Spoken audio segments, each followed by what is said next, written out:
Hi, YouTube. We can't believe that it's week 8 of college football already. I can't, but I'll tell you what. We can believe that this is the best preview you're going to watch on week 8. And then you're going to subscribe, like, comment, and tell us how awesome we are in the comments. You'll probably say something mean in there, but who cares? I still read them. Engagement is engagement, whether you hate us or not. And do you? yeah, I read most of them, yeah. And reply when I feel like it. If you're mean, I give you a thumbs down. And Big T is here. Yep. But like, subscribe, comment, share. Thank you.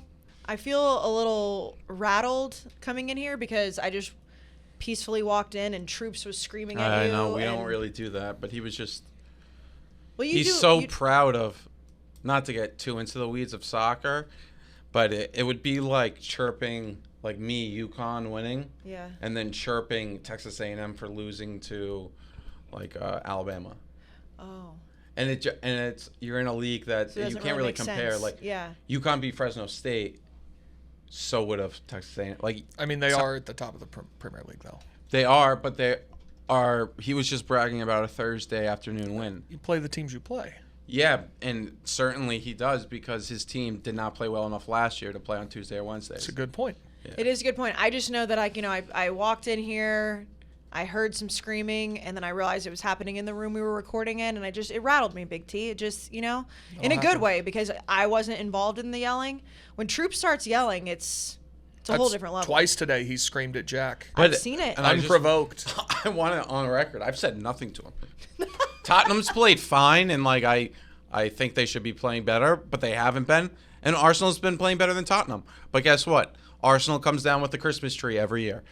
Well, it is just proof that Barstool Sports never ceases to amaze. I do like Troops. I want it on the record. Oh, yeah. Troops is great. I also think it's just irrationally unfair that when you have an accent, you can scream and yell as loud as you want, and it just sounds so much cooler. Like, if that was Brandon in here just screaming like that, it would have been alarming. We would have been like, okay, what's wrong? What's happening? But because he has an accent, I don't care. I think it's just because we know that he's always screaming about soccer. He is always screaming. screaming. That's the only thing he screams about. That's fair. And Brandon screams about college football, but it doesn't sound as cool. Other things also. That's true. Well, you scream a lot too, Big T. I witnessed it. I think I only scream about sports. That's good. I haven't seen him.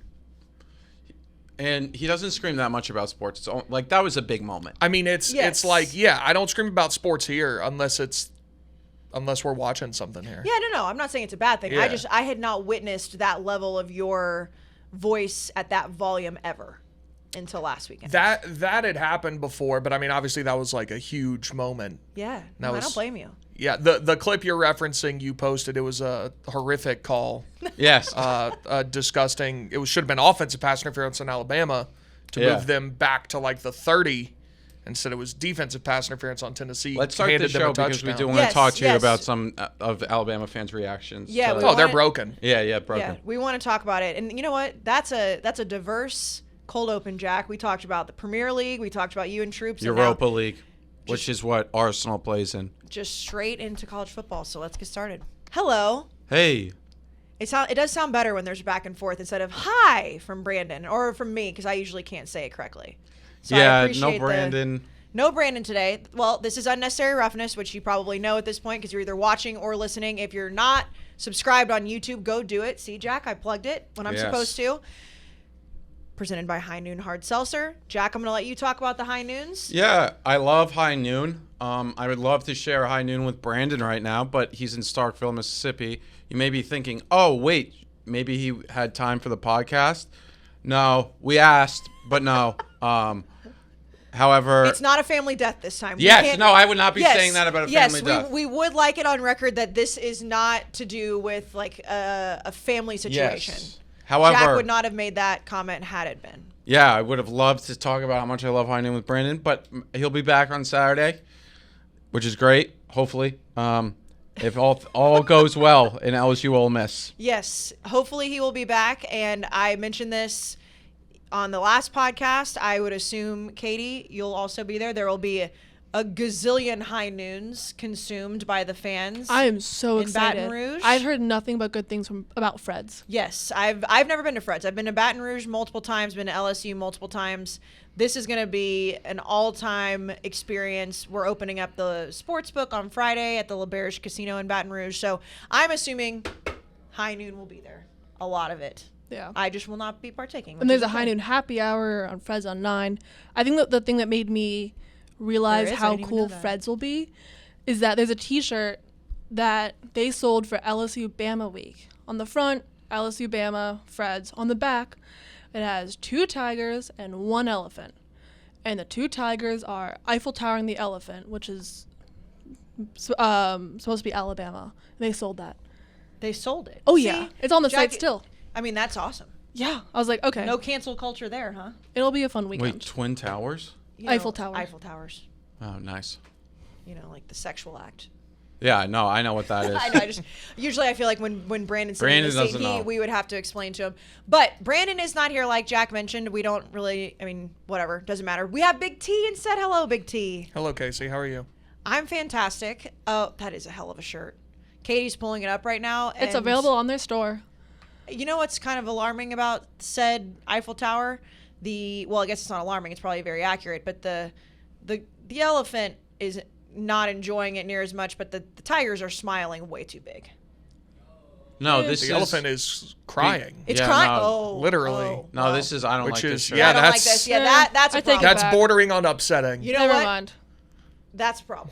I'd like it on record. It's problematic. That's a problem. It's a little problematic. We take back everything that we said. Yep. Had everybody been enjoying themselves, everybody enjoying their time, perhaps it would have been okay. So you can't put a tear. No, you can't do that. Nope. Okay. You know what's really bad? I didn't even notice the tear. Yeah, you can't do that. That was a very quick backtrack. Not in 2022. Okay, you know what? Everything that we just said, we do not appreciate the shirt. So Big T is, I would say, riding pretty high. I'm doing well. Yeah? I'm doing well.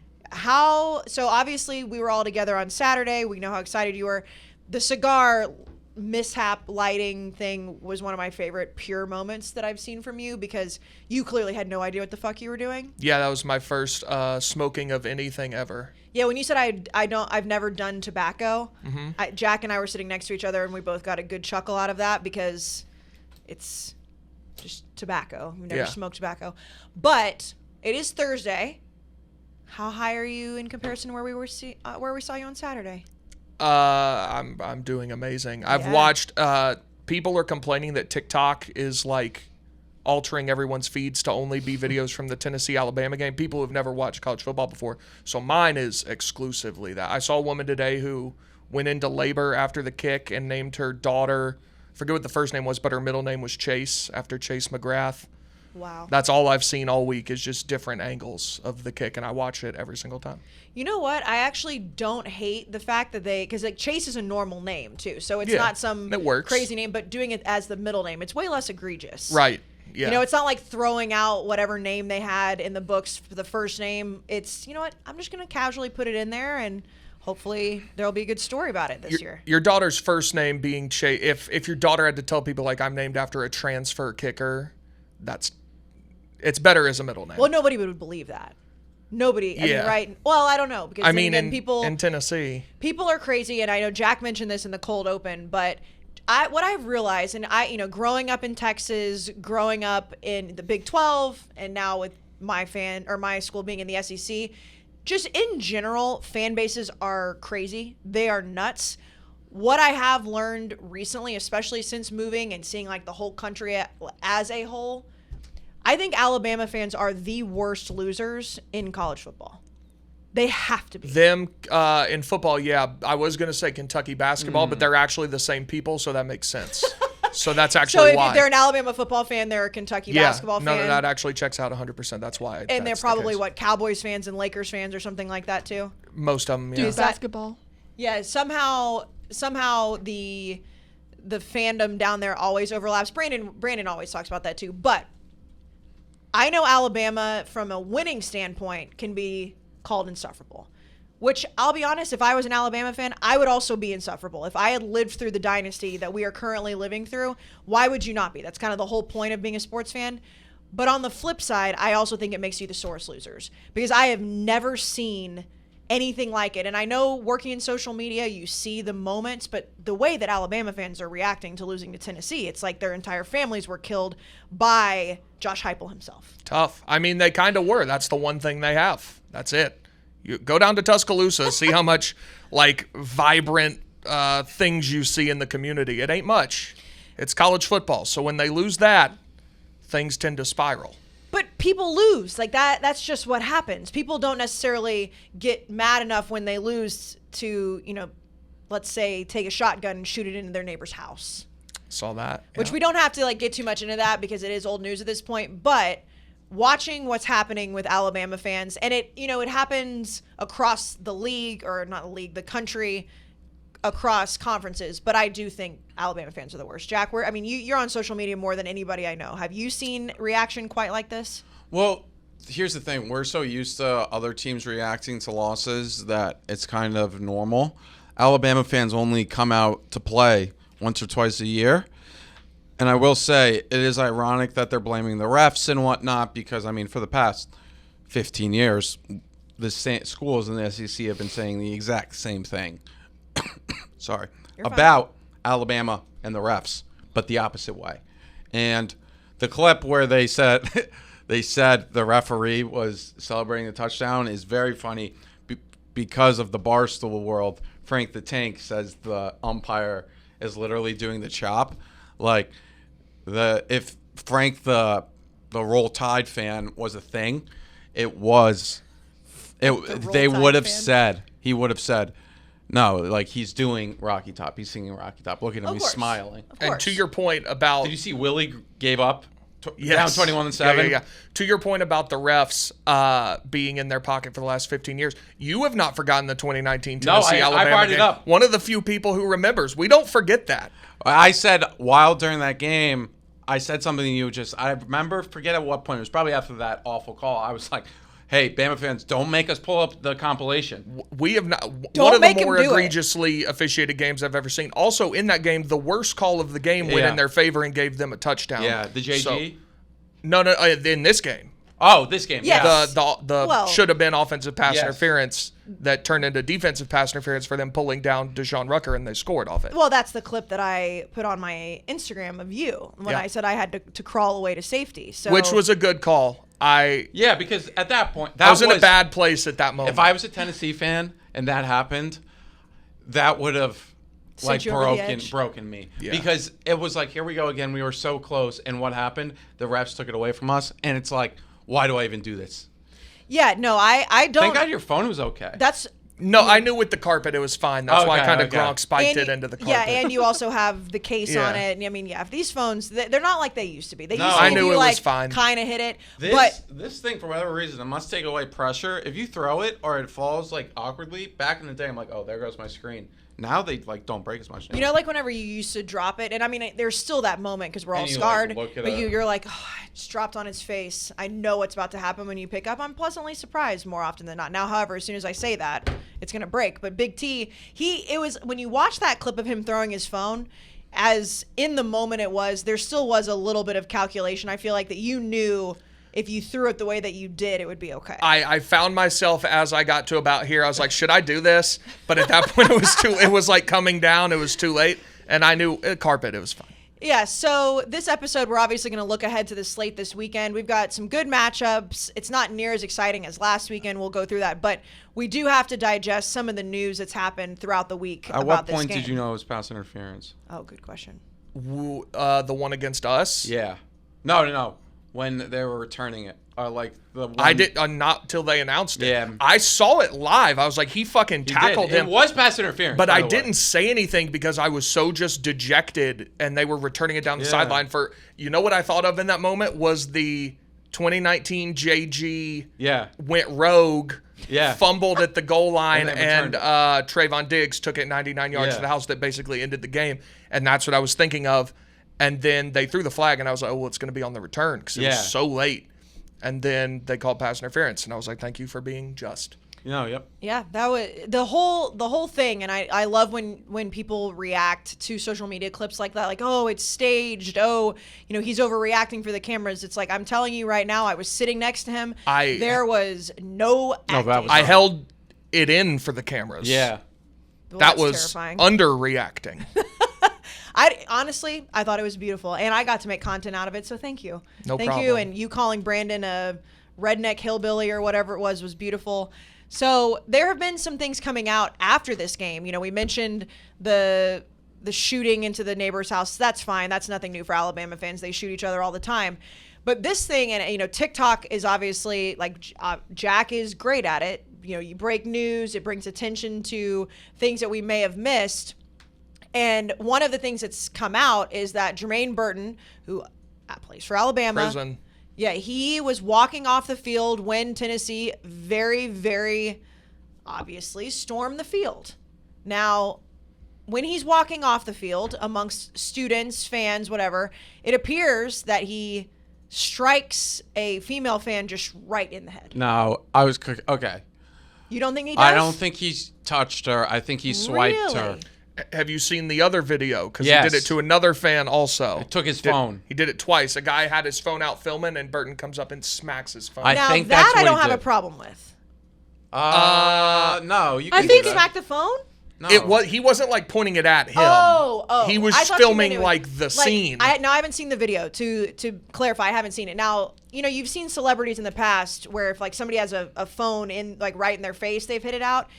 He just walked by and just smacked it out of a random guy's hand? Yes. Oh, you can't do that. You can't do that. And then So, Jack, you don't think he hit this girl? No. Oh. Well, then it's a non-story. Well, no, I think he swiped. His hand. Here it is. This is it. Oh, yeah, you can't do that. So he did it to two people. So I think that woman was running, right? If Jermaine Burton, who is probably 200 pounds, 190, big guy. Yeah, big guy. If he actually struck you, you would have fall. I don't think he cocked back and punched her in the head, but he swung there's at her. momentum. I think he swiped. He was she was walking by and he put his hand up tried to scare her. Did you see Saban basically say it was kind of her fault for being there? Yeah, you can't do that. He victim blamed? He said, quote, "We certainly don't condone any mistreatment of anybody, whether they should or shouldn't be there. I think you've got to have her skirt is short or not. I think you've got to have respect for other people, but at the same time, it's a difficult situation for all of us." Because Tennessee stormed the field? Yeah. Yes. So, earlier this season, we had the situation with the Texas game whenever a Texas Tech fan shoved the Texas player and just completely blindsided him. And I was very much on the side of figure out who this guy is and then let that Texas player be able to retaliate and shove him back. The problem with this video, and we can say what it is, it's the fact that it appears to be, like you mentioned, a gigantic football player with a girl. You just can't do that. However, regardless of if fans are storming the field or not, which, yes, I know they should not be there. They got fined, whatever.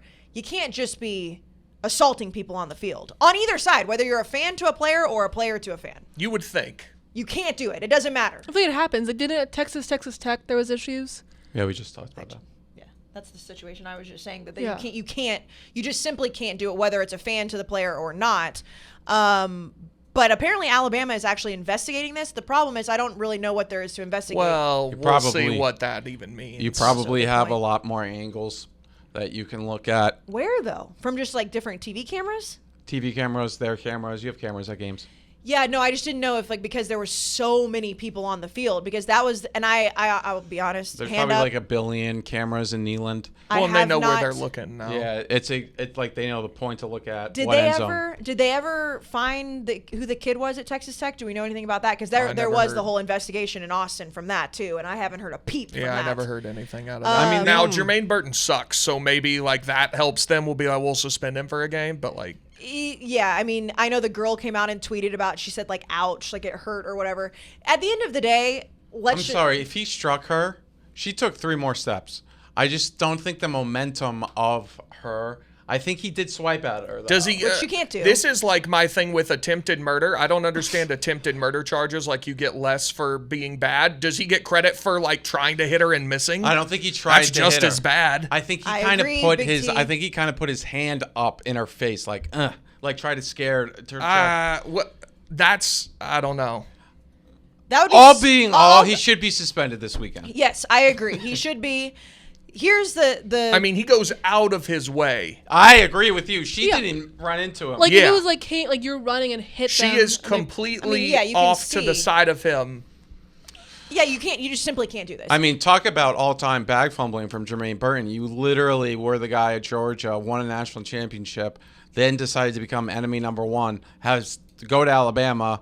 They embrace you. You've done nothing except like against Utah State, and now you're in this. Tough. Also, how dumb do you have to be? And this goes again for fans doing it to players or players doing it to fans, which neither is okay.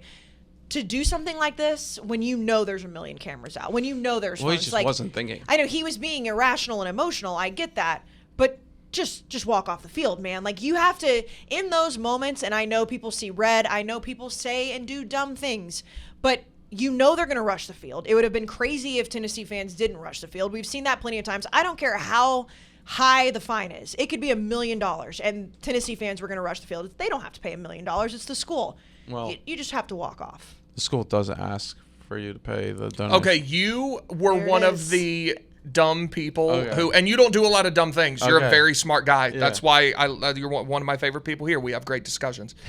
You did a very dumb thing. Okay. Tennessee has had backup goalposts since 1998. They were up by Tuesday.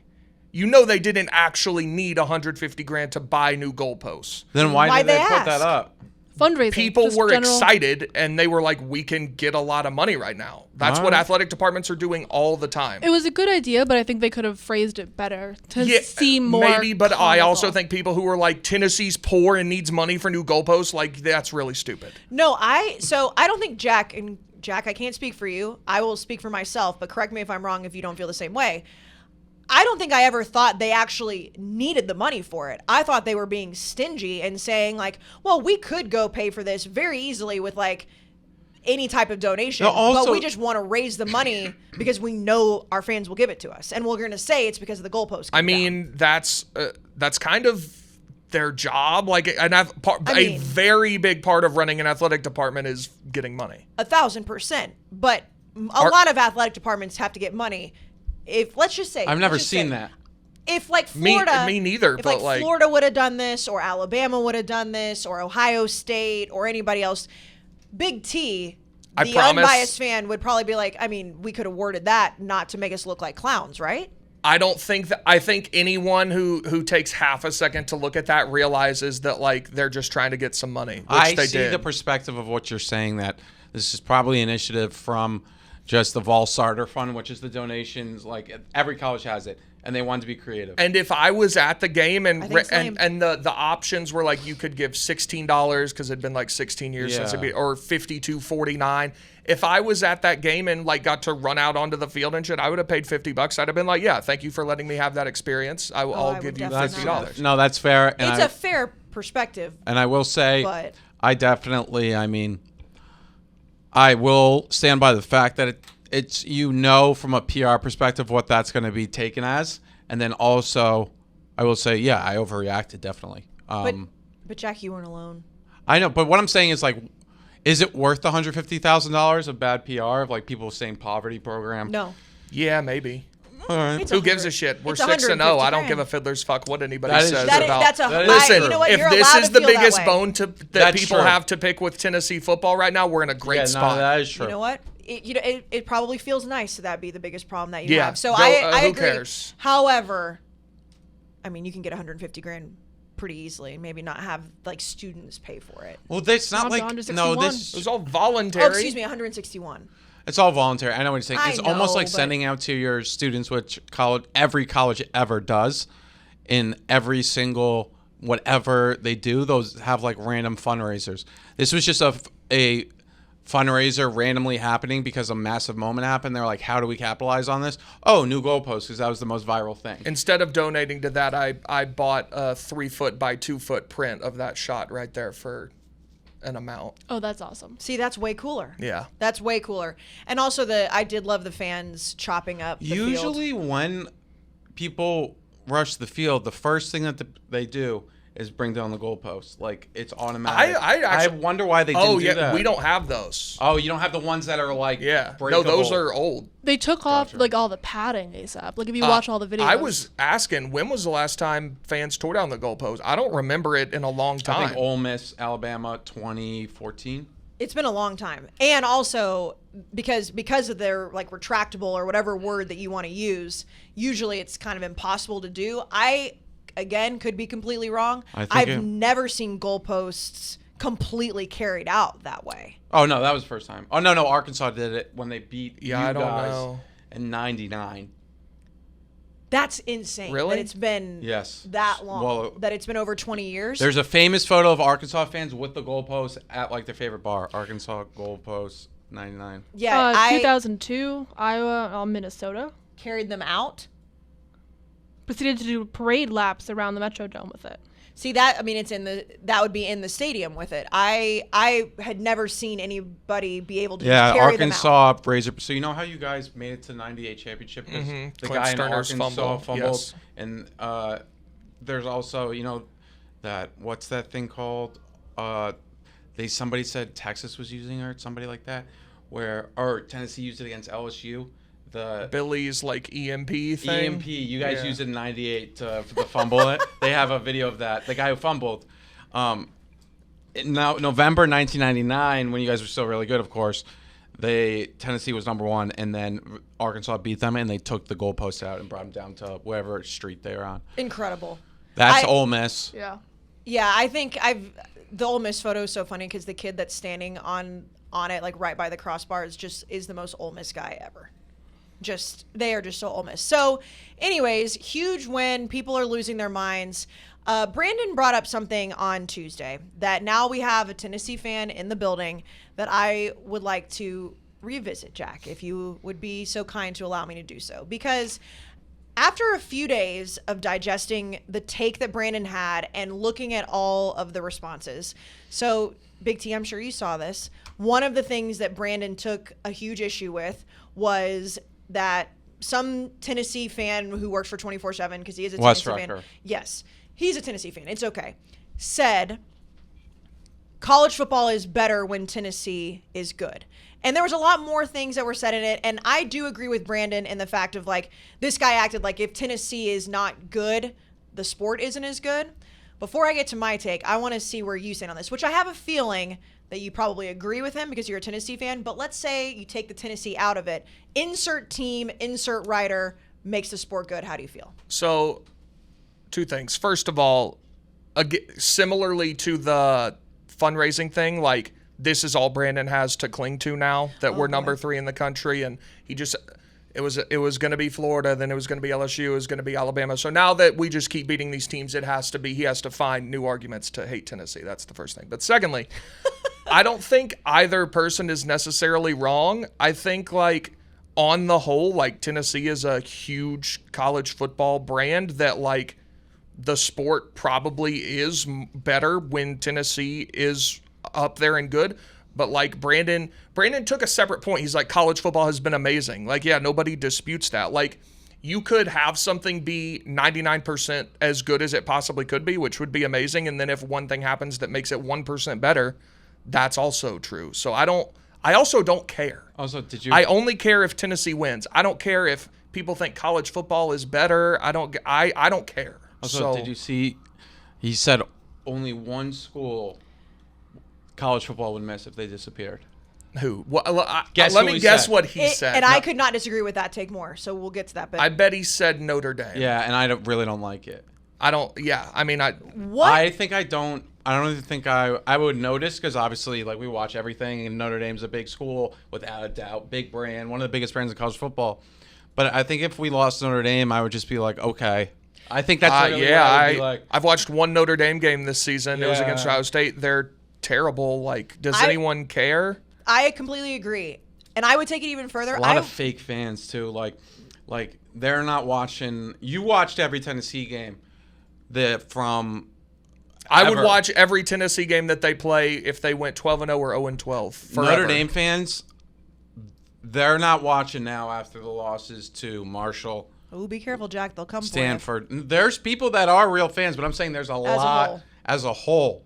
They have a lot of fake fans. Notre Dame, I would say, is the biggest Walmart school out there, even though you don't buy it at Walmart. It's because especially in the Northeast where I'm from. Well, they have a whole religion. I know, which is like insane. How do they have the whole marketplace for Catholicism? Because I know they're the biggest one, but it's like there are other. Well, Roman Catholic they have. But it's just like I get that, and I know Notre Dame is They Roman also Catholic, have Irish. They also have an entire ethnicity. I mean, what's another touchdown Jesus? What's another Catholic school that's like really good at football? It's by far the biggest, and it's by far the biggest brand. Mormons, but that's however, that's not Catholic though. To me, it's like laughable when it's like, well, all the Catholics love Notre Dame. It's like, well, no, that's true. Not true.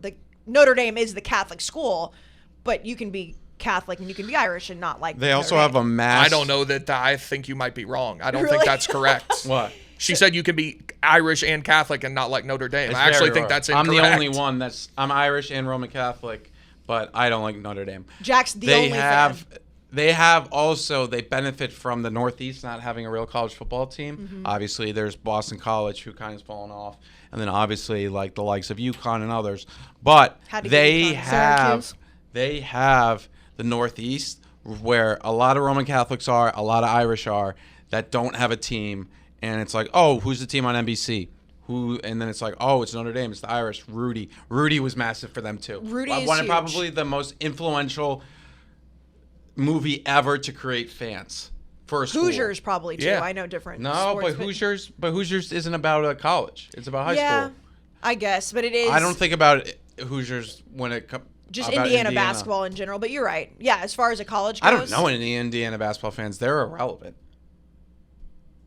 Yeah, I mean. Yeah, I don't know that I know any. I know Kentucky fans. I know Vibbs. Duke fans. I think Vibbs is that's true. He's from Indiana, but like. Yeah. It took me that long to think of Duke fans, you'll have Duke fans from like California. Marty, he did go there, but. So with the whole idea of college football is better when X team is better, I don't think there is a single team that is bigger than the sport that if that team didn't exist, anyone would notice unless it's where you went to school or the team that you root for. I really don't. I think there are a couple, but it's not like a massive drop off. Well, Texas. If you lost the Texas fan base, I don't think Texas is one of them. I think that Texas as a brand is huge because it's the Longhorns. Obviously, they were big enough to get the Longhorn Network. If Texas didn't exist in college football, if USC didn't exist, if Alabama didn't exist, it's not like the sport would come crumbling down. I also think it changes. Like, I think in Brandon's mind, with him saying Notre Dame, it's fixed forever. Like, Notre Dame Absolutely is the not. premier brand in college football. Like, right now, it's Alabama. Like, if Alabama disappeared off the face of the earth, college football would be different. We would all continue watching it. Like, I don't think it would matter that much to us, but, like, that would be a huge thing. In a few years, like, Georgia's really good. It might be them. Like, I think it changes with time, but also I think the number of those is incredibly small, and it's not a seismic impact. I don't think there is a single team that's bigger than the sport. If, like, let's say all of us were sitting here and North Carolina didn't exist anymore, that would impact you. It would not impact me. A&M, UConn, Tennessee, whoever it may be. However, the side that I do not agree with Brandon on is that whether it's Tennessee, whether it's USC being good again, whether it's Florida State, Miami, Georgia, whoever, whatever conference, when there is a team that has had success in the past and hasn't for a while become good again, that is good for the sport. And Tennessee is that team right now, because when you look at, and I know you can't take social media completely as gospel when it comes to this, but when you look at the excitement around the conversations about Tennessee right now, or before USC lost, or you go down the list, it creates debate that's not there when those teams aren't good. When it's just Ohio State, Alabama, and Clemson every single year, the people who root for those teams are the loudest. But Clemson Everyone else didn't is just. exist. But I'm saying in the recent past, when you look at like the college football playoff and you look at every single year, we did it again this year. You look and you say, okay, well, we know Ohio State's going to be there. We know Alabama's going to be there. A lot of people said Clemson was going to be there. But we don't know if Alabama's But going into it, right, that's what I'm saying. But we all had Alabama in our Final Four. We all had Alabama. We were wrong, yeah. But I'm saying from a standpoint of a fan base of college football looking at it, and I continue to say this, casual fans of the sport want to see parity. Tennessee beating Alabama creates that parity. I just highest ranked game this year. I just think rated. It's like we're cheering for fans, casual fans that don't really like the sport. Like, no, I'm not a casual fan, and I would like to see a different top 4 every single year. I would like my team to be there, but I do like the idea that Tennessee, or again, insert any team. It's not just Tennessee. Insert any team that has a fun brand of football that I enjoy watching. I like to see those upsets. That's why we root for upsets every single week, because we want to see these teams fall unless it's your team. But then you also apparently are cheering for like teams to rebound from like them not being good. But then do you want them to not be good? So like if you are saying Tennessee, oh, it's great that they're back, then we could have said the same thing about Clemson in 2014. Yeah, and I thought it was great. But now it's bad that they're good.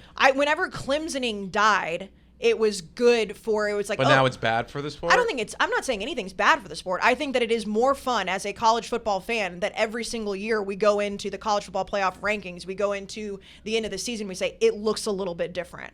I do think that. Now, am I going to watch it if it's every single year, Alabama and Georgia, Alabama, Ohio State, go down the list?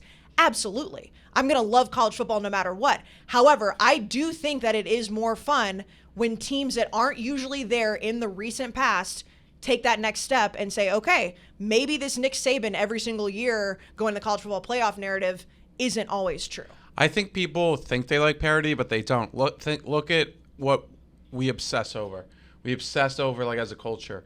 We obsess over Tiger Woods. We obsess over Michael Jordan and those Bulls teams that were so amazing. Right. They won. That's all they did. We are going to obsess about the Warriors teams in 10 to 15 years thinking about how great they were. In the NFL, we obsess over Tom Brady. NFL fans say, like, oh, there's no parity. Well, guess what? Like, NFL fans right now, and I'm included in that, just were so excited for the biggest game of the season last weekend, which was the Bills against the Chiefs. And that's probably going to be the AFC Championship game. And guess what? People are still going to be so hyped about that. Where's the parity there? That was what it was last year. People don't get near as excited. Not 5 years ago. Yeah, people don't get near as excited, though, for the, like, I mean. But 5 years ago, we didn't have Clemson, Alabama. I know, but it's like, I disagree. We did, but it was like we didn't have what? No, I'm waiting for you to finish. We didn't have Georgia. I think parity is good. I don't think we're not in football. You can't do a whole paintbrush across all sports. I also think people love parity until it's like nut cutting time, and then like if the playoff is UCLA against TCU, people like don't want that. That's anymore. what I'm saying. Yeah. It's like, and then it's like, but if they run the table and they beat good teams. What if Alabama has 3 losses? People would rather see a 3-loss Alabama in there? No, not necessarily, but like an Alabama-Georgia game is doing better ratings than TCU-UCLA 11 times out of 10. I agree with that. Ratings as a whole. But that's saying what people want to watch. Yeah. But okay, so for example, as somebody who loves college football, it's really the only thing that I care about, Mm-hmm. My favorite team that has won was the 2019 LSU Tigers because it was so different, because we didn't expect it. But they were in the national championship in 2020. I'm talking about the college football playoff era. I'm talking about now that we know that it's not a computer. But that we know that there is a way for the eye test to matter, because computers were always going to favor the teams that were ranked high at the beginning of the season. We know that. Not to say the college football playoff doesn't. However, and I know that it's, LSU is LSU and they're fun no matter what, unless you absolutely hate them. However, that playoff was so much more interesting to me because LSU was not supposed to be there at the beginning of the season. Joe Burrow was not supposed to win the Heisman that year, and it was different than what we had seen in the last few years before that. That playoff stunk because it was blowouts. I guess that every playoff has been blowouts. Yeah, but I also let's not act like LSU's like this small and Oh no, tidy. I don't think that. Yeah. But it was different. We hadn't seen that in the college football playoff era. We hadn't seen it, but then like when we Michigan State was in it, like that. I mean, that was so Did you long like ago. that? I liked. Well, that was still so new. I mean, that was like the college football playoff was still so new when they were in it. Anything outside of Alabama, Ohio State, Clemson, at least in my opinion, is parity. So LSU is included in that. Yes, there's still a big horse. Yes, Georgia's still big, but it's still not those three. They've won 2 national championships in the 2000s, though. But we're defending my opinion. Yeah, but that's not parity, though. That's what I consider it is right now. Why did everybody make such a big deal of Michigan being in the college football playoff? Everyone made a big deal about Michigan being there last year because it was in Ohio State. Well, because that was a massive brand that won a national championship in 1997. So that's my point with Tennessee. My point is that they have. But not then been once good. they come back, my point is once Clemson comes back, now they're all of a sudden bad. Alabama. No one's used the word bad. Alabama, or for parity, I meant for parity. Alabama. If we started this podcast in 2005, in Alabama, they would have been, oh, that's great, they're back. Completely agree. And but once a team gets back, then the parity becomes an issue. We celebrate. I'm talking about in general. When you look at this, I completely agree that those teams, if they deserve to be there, they deserve to be there. If UCLA was in it, like you mentioned, I'm still watching. I'm going to watch every single. I watched OU every single year in the playoff, knowing they're going to get their shit kicked in. Well, we're the wrong people to talk to, though, because we'll watch it no matter what. But that's what I'm saying. That's my point, my argument. We can move on from this, but my argument against what Brandon was saying, because I agree that one single team does not change college football as a whole. So again, insert brand. And a Notre Dame, him putting that as the caveat, I completely disagree. But when there are different teams at the top of those conversations, I do think that makes the sport more fun. I do think that it's better for the sport. I don't disagree with you. I just think that a playoff this year of UCLA, TCU, Oklahoma State, and I don't know, pick a fourth one, Clemson, is less appealing to the average college football fan than one of Alabama, Georgia, Ohio State, Clemson. And dynasties get the best ratings. But then when dynasties fall, people also, because you talk about like the Bulls, you talk about Tiger Woods, there's still that next thing. It's everyone's chasing that. So there's also something like that, which is why I said with Nick Saban. Like if Nick Saban, I disagreed with Brandon when he said if Nick Saban goes away, there's just going to be somebody else there. No, it's going to be a long time, I think, before somebody says, oh, this is somebody as good. So Alabama having the dynasty, and we're not talking about 1 or 2 championships. We're talking about a lot of championships. I think that it is more fun if there is a conversation around a Tennessee or a conversation around a USC, because as of recent past, we have not gotten to see that. And I think that does make college football more fun. You think Georgia made it more fun? Yes. Okay. I think Georgia winning last year, absolutely. If Alabama would have won, congratulations to Alabama. It's like, okay, they won again. Georgia being the national champion last year did make it more fun from a casual standpoint. Because it's like, oh, it's not the same thing every single year. I know you need to get to an ad or whatever, but that brought me to one more question we were talking about. Just I forget what you mentioned that made me think of this. What'd y'all think of the Georgia fans and like LSU and Florida fans in the swamp, like when they announced that Tennessee had won, like cheering like they just won a game? Like the Georgia bookstore went nuts. I hate like this is to be happy forever. Huh? To hate like this is to be happy forever. When you're at the top, everyone's going to hate you. Like... Yeah, but like they were celebrating a division rival who's also number 3 in the country. And you still have to play them. Yeah. And that just made your schedule even harder because it's like, oh, this team just beat Alabama. Yeah. I think that's how much people hate Nick Saban in Alabama, which I wouldn't have done Apparently it. so. I wouldn't have done it. I don't think that it's a great look. However, it just shows the power of the hate machine against Alabama. Georgia even makes a little bit more sense than Florida, I guess. Like Florida, you've already lost to Tennessee this year. Like that was very odd to me. What's better, hate or parity? Because you don't have, if you have all this parity that we're talking about, it different all the time, then there's no hate. It's just like, oh, there's Alabama, there's TCU. That's a common Jack McW. That's a great point. Like, you know what I'm saying? Like you like.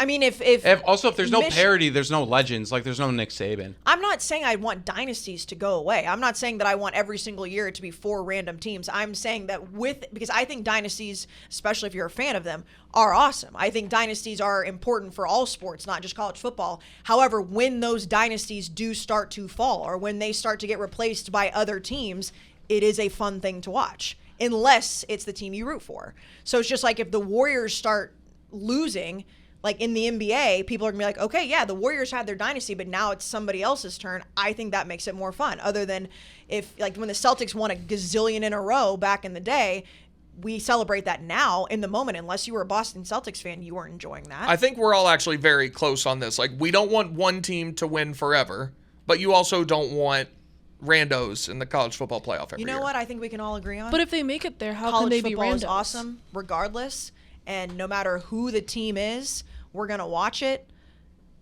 I just lean on the side of I like. I just don't want to change the sport for people that don't like the sport, and that's something that a lot of sports do. Like baseball, yeah, baseball's the biggest one. College football shouldn't because it's already popular and people like it enough. But it's like, I don't really care. But I will tell you what I do care about. I do care about hydration, energy, and recovery, as well as whey protein from Live Pure. Live Pure has amino acids, less sugar, less sodium, vegan, gluten-free, and actually tastes good, unlike most nutrition products. And Casey, we've had the Live Pure. Today, I saw it on your desk when it got delivered. And what's your favorite flavor? The orange. Because what does it taste like, Jack? Dreamsicle. And you know we love orange from Live Pure. They have other flavors too: blue, raspberry, lemonade. And guess what? We're gonna give some money off. We like money off. We love that. That's something we can all come together and not argue about. Yes, we can. There is no debate that money off is good. Go to livepure.com and use code ROUGH25 for 25% off your order.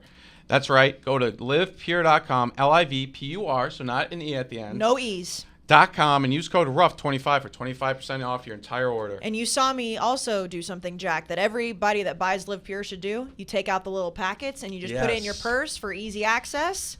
So if you're going to a tailgate, if you're doing anything right now, Live Pure makes your life so much easier. So 100%. We love it. We love it. Okay, so let's look at the slate. Obviously, last weekend had 6 ranked matchups for the first time in a long time. That was awesome. It was a crazy weekend, but I will say, and we say this a lot. We have 1, 2, we have 4. We have a few ranked. Nice. We have a top 10 matchup in the Pac-12, which, by the way, you want to talk about teams that we would have never expected, or games we would have never expected to be top 10 at the end of October. Number 9, UCLA, at number 10, Oregon, being the biggest game in the country, especially when you look at what the Pac-12 looks like right now. A complete side note, and I realize this, we talk about the Big 12 not having divisions. The Pac-12 not having divisions anymore, and it's starting this year, has made it so interesting. Yeah, no, I like it better from at least in the Pac-12 and Big 12 perspective of not, I think the SEC still has benefits from it, but I am into the era of enjoying no conferences. Maybe the pod discussion is something that would be interesting. We talk about the evolution of college football and how there are so many things that people might not like, but you have to adapt. When you look at what's happening in the Pac-12 and the Big 12 right now, without those divisions, it is more interesting every single week, because when you look at the Big 10, it's Ohio State and Michigan are the cream of the crop, right? They're in the same division. So at the end of the year, it's going to play itself out. Because if you play each other on the last day of the season, which I think is a possibility, I forgot which team, then it's just like you're going to play them again because you're at the top. Like the Big 12, we've seen that. We've seen that before. The ACC is adapting this next season. So it is moving more towards the lack of divisions. And I know pods in the SEC and the Big 10 are probably going to have to be a thing because of the amount of teams. But I like it. Conversely, though, you have a team like Tennessee who has already beaten Alabama, who now, with a loss to Georgia, is out of the SEC championship game. No, that's within. Well, you're agreeing with us at that point. No. You're saying that you don't want divisions. Yeah. Well, you said the SEC benefits from it.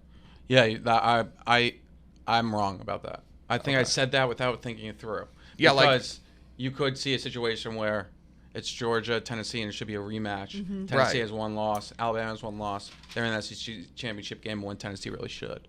Yeah. When you look at, and it is this season, and the most interesting conferences, which we've talked about, are the races, at least. I'm not saying that the conferences themselves. The race for who's going to win the Pac-12, the race for who's going to win the Big 12 is so much more wide open because we don't know what's going to come to fruition for the championship games. And in both of those conferences right now, there are 4 teams in the top 25. Top 20, actually, I think, if you look at both the Big 12 and the Pac-12. So that is why this game, UCLA, Oregon, does really garner eyeballs outside of the rankings themselves, because we still have no idea what to expect. And when you look at Oregon, and Jack, we've talked about this a lot too, the loss they had to Georgia was disgusting. We know that. To open the season, Dan Lanning, new head coach, Bo Nix for the first time in an Oregon jersey, gross. It made everybody say, wow, Oregon is back. Oregon looks exactly the way they did last year, if not better. This offense looks better. And boy, Oregon might suck. That was incorrect. You look at UCLA right now, and you look at how they're 6-0, 3-0 in the conference. Both of these teams coming off byes. Again, preseason, if you said late in October 22nd, UCLA and Oregon would be playing a top 10 matchup, I would have told you were crazy. And I don't necessarily think you can look at either one of these teams, Big T, and say one is better than the other with absolute certainty. I think Oregon is a good bit better, but yeah, I mean, UCLA has won every game they played, some couple by the skin of their teeth, but yeah, Oregon is Bo Nix is good. Jack loves Bo Nix. Bo Nix is good. This is a very interesting line because Oregon's -6, but I mean, like, I think, like, even to back up your point, Casey, it's difficult to see who's the better team on the road, or no, on a neutral site, because like SP Plus has them as UCLA still only 1 point better, and that's just 1 point separating them. And here we have Oregon -6, which I think's an issue. I love the over in this game, but also Points. I do think UCLA plus the points is something to look at, just from the perspective of like geez, 6 is a lot for teams that seem very similar. And we know that Oregon is incredibly good in Eugene. They have a 22 game And win streak. we've seen UCLA play great this year, but it's always been at home. Yes.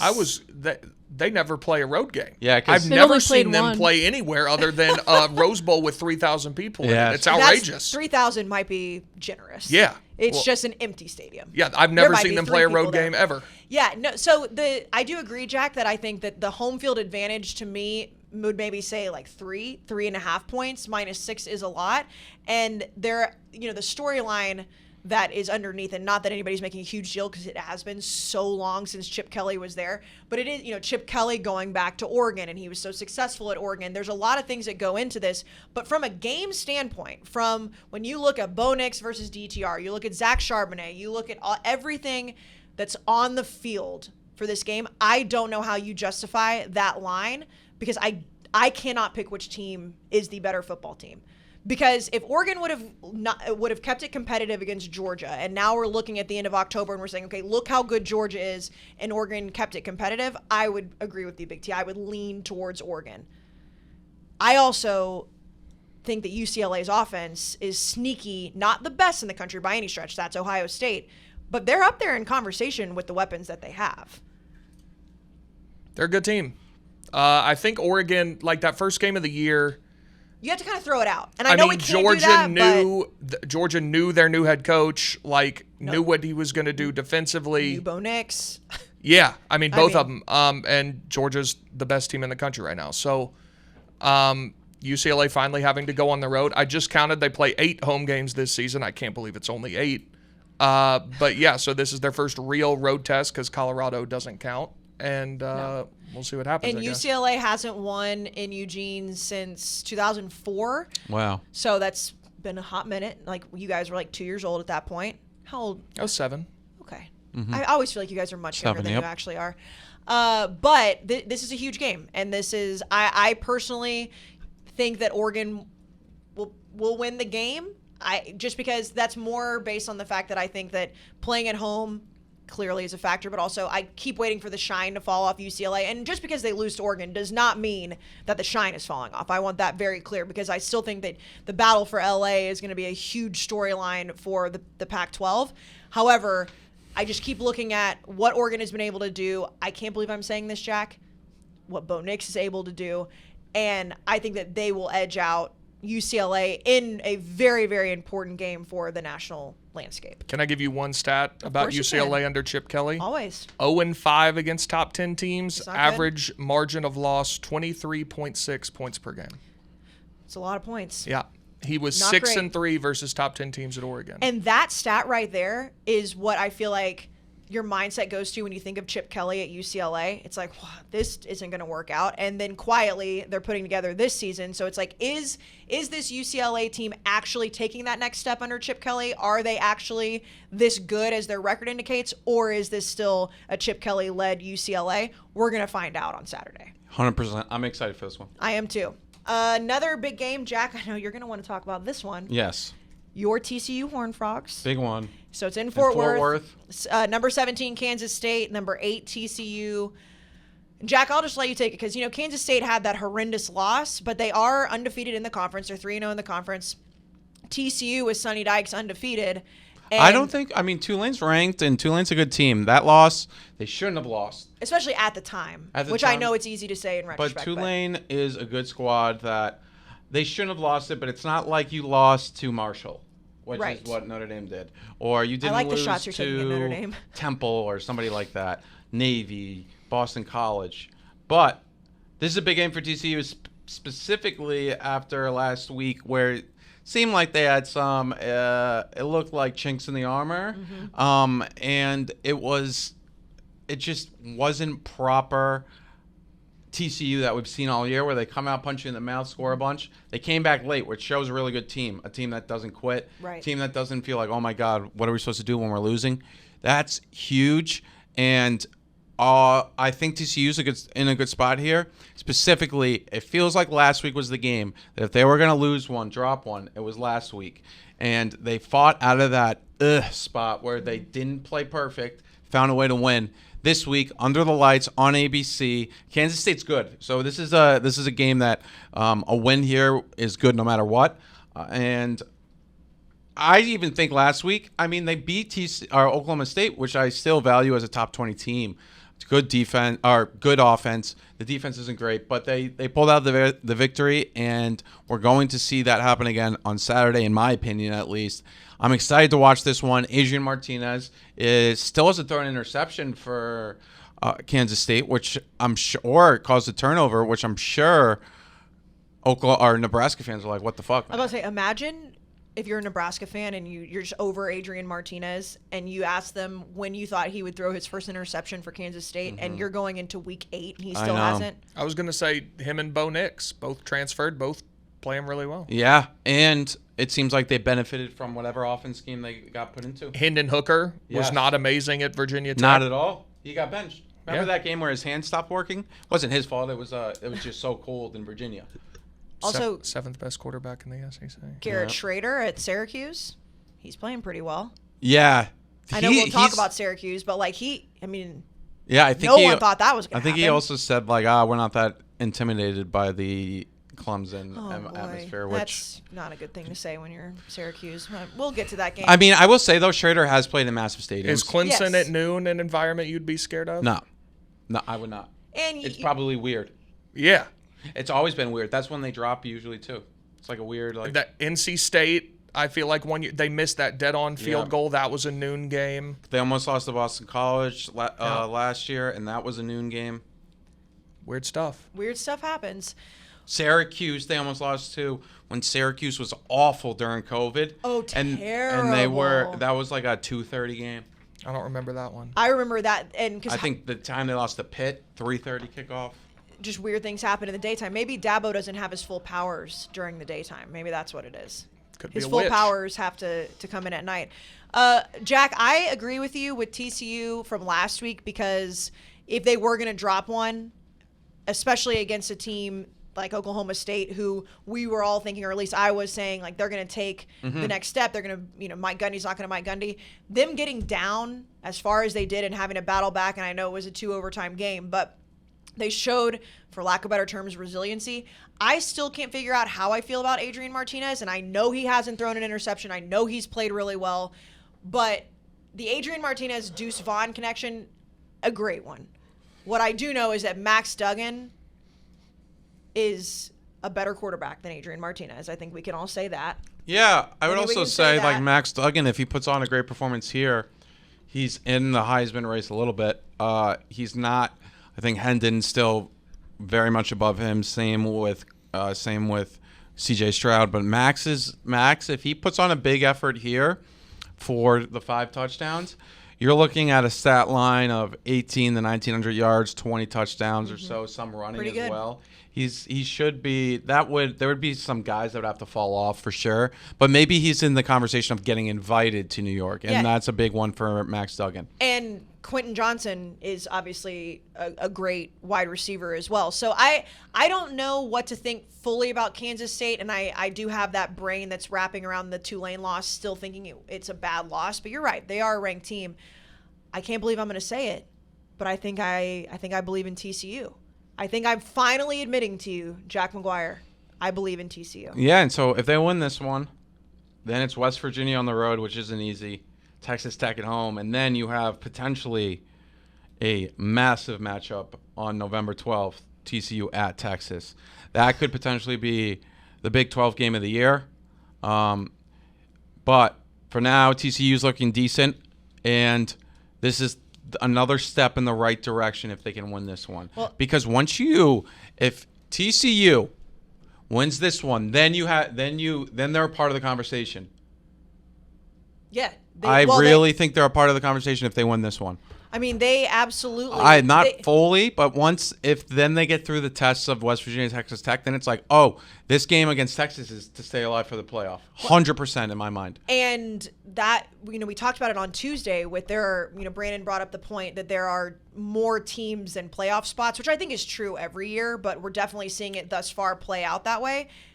TCU is, if they continue, obviously if they're an undefeated Big 12 champion, you have to put them in. Well, it depends, but yeah, I would say that you probably, have to. Yeah, you have to. A one-loss TCU, depending on, like, say they go in undefeated against Texas and they lose a close game against Texas. And of course, it depends on what Texas has done then too. At that point, it's like you probably, let's say Tennessee loses to Georgia. I think Tennessee gets the. But so TCU that's would have actually the what I was. conversation. First of all, I don't agree that it's most years that there's more teams than spots. The fourth team usually sucks. I think this is the first year that it really looks like there could be a real problem. But I was going to ask y'all. So I think Clemson and the winner of Michigan-Ohio State is already done and in. Probably Ohio State. So let's just call it those two spots are accounted for. Tennessee loses to Georgia, goes 11-1.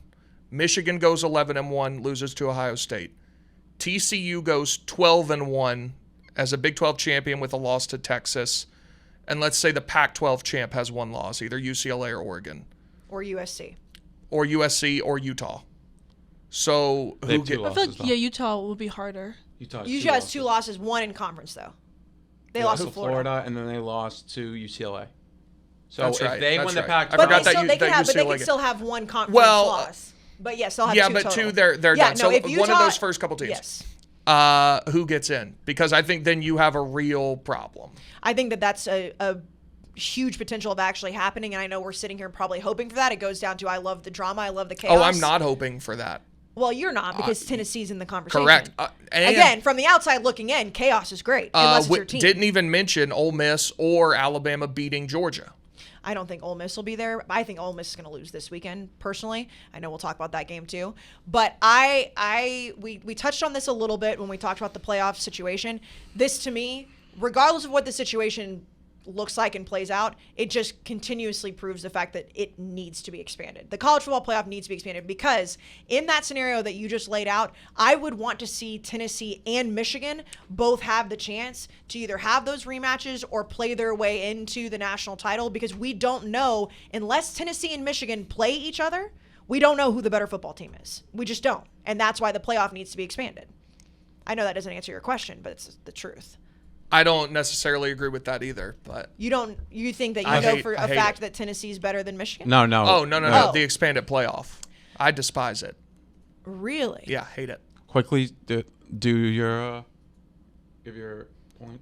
I mean, this is the first year that really there's been like that's wrong. There's always discussion about who should be in this, that, and the other, but this is the first year it looks like there's going to be a real, when it gets down to it, too many teams for 4 spots, which sucks. But every other year, we've had 3 pretty good teams and 1 that usually sucks. Every semifinal game is a blowout, except for like 2 of them in 8 years at this point. The 12 teams is just, I don't love it. Tennessee would already be in the playoff if it was a 12-team playoff. The rest of the regular season wouldn't really mean anything. The only thing is you want a home game. You want sure, yes. And you obviously, want the games still matter. But, I mean, Tennessee's win total at this point is, 11? Mm-hmm. So, like, you're pretty much clear at this point. You're clear. You're clear. The thing, I think 8 was probably the number I would have gone with. I think 12 is maybe too many. However, I would take expansion over not every single time because, yes, when you look at the 4 teams, we've usually had one team is going to suck. We see that. However, there's always the conversation with, like, the number 5 and number 6 team, unless it's just completely in front of our faces obvious. A number 4 team has one. Yes, and I think that if, like, let's just say in years past, like when Penn State was left out in 2016, and it was like, okay, well, they should have had the opportunity. You at least get to see if they were the better team. Right now, we're just saying, okay, well, we only put in 4 teams. I think that's when you move those blowouts that we're seeing the semifinals. You may move them to the lower ranked matchups, but at least you're letting teams play it out on the field because we're not even giving those teams those options right now. I don't hate 8 as much as 12. I think going from 4 to 12 is crazy. This is an important discussion we're having about college football, but let me tell you what else is important. Testosterone. Testosterone is an important part of a man's body and health, but men's testosterone starts to deplete with age, which is why it's important you support it early. And you know who can help? Roman. Signs of low T can include a decline in energy and stamina, weight gain, hair loss, and low sex drive. Roman's testosterone support supplements were designed by real doctors to help men maintain their body's natural testosterone production. The daily supplement includes 6 nutrients to help support testosterone levels, bone health, and muscle development. All right, so this is what you're going to do. We have a special offer here at Unnecessary Roughness, Casey and Katie. What you're going to do is this is mostly for men. I have men in my life that could probably take some vitamins. Use this link to get 20% off your first order by just going to GetRoman.com/Walker. That's right. That's GetRoman.com/Walker for 20% off. And now Roman Tea Support is also available nationwide at retail stores. You can find them in the supplements aisle at your local Walmart, Walgreens, CVS, and Rite Aid. That was beautiful, Jack. Beautiful. Thank you, Casey, and thank you, Roman. Thank you, Roman. Get your testosterone support now. 2 teams we've just been talking about that we should also mention are playing each other this weekend. Number 20, Texas, and number 11, Oklahoma State. I think right now I know Spencer Sanders played last week, but there's still some question on if he's fully healthy or not. I know that he's probably projected to play. But when you look at the last couple games, he injured his throwing shoulder, so he hasn't played as well. Meanwhile, Texas, it was a close game last week against Iowa State, but another huge matchup in the conference because Oklahoma State only does have 1 loss. Texas has the 1 loss in conference, the other one being to Alabama without Quinn Ewers. Both without Quinn. Both without Quinn, yes. I think Texas is going to go to Stillwater and just run all over this team. I don't know why I feel that way. That's just this gut feeling that I have, and I think it's because I hyped myself up so much last week for saying, all right, Oklahoma State, this is your chance. Mm-hmm. Here you are, top 10. You've got TCU, who's playing really well. Prove that you deserve that ranking. And I know they lost in double overtime, but they did not. They did the opposite. They said, okay, we're Oklahoma State. And Texas, as much as it pains me to say, with Quinn Ewers, I know they didn't play well last week, but they've got this special something about them that even though I think they're out of the playoff conversation because of those 2 losses, I think they're going to make things interesting in this conference, and I think they walk into Stillwater and say, we're Texas with Quinn Ewers, and Oklahoma State, thanks for showing up for a couple weeks. That's the way I feel. I don't know why. It's just a feeling. I think this is a tough environment to play in. 3:30 I think this is Stillwater's tough. Texas has struggled in Stillwater. We've seen some great games in Stillwater between Texas and Oklahoma State.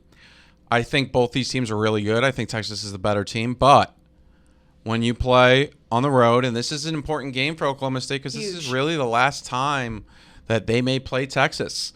This is a personal game from a program perspective because Texas is going with Oklahoma to the SEC. And Oklahoma State's starting a new journey with the Big 12. And this is the last time they're going to possibly play Texas because we're thinking next year they're going to be within the SEC. The only way these guys could play again would be Big 12 championship at the end of the year. This is a big game for Oklahoma State. They have great players. I think 6.5 is way too many points for Texas. Texas didn't look good last week. No. They really should have lost to Iowa State. 6.5 is, but then again, I do have some pause here because I could see Quinn Ewers going in there with Bijan Robinson and Xavier Worthy and just running up the score because Oklahoma State's defense is major suspect. But we'll see. Did you see, and I can't remember, I probably should have looked this tweet up before I bring it up. Did you see, like, there are the rumors that apparently Texas and OU have agreed to stay until 2025, and Texas fans were, like, losing their mind?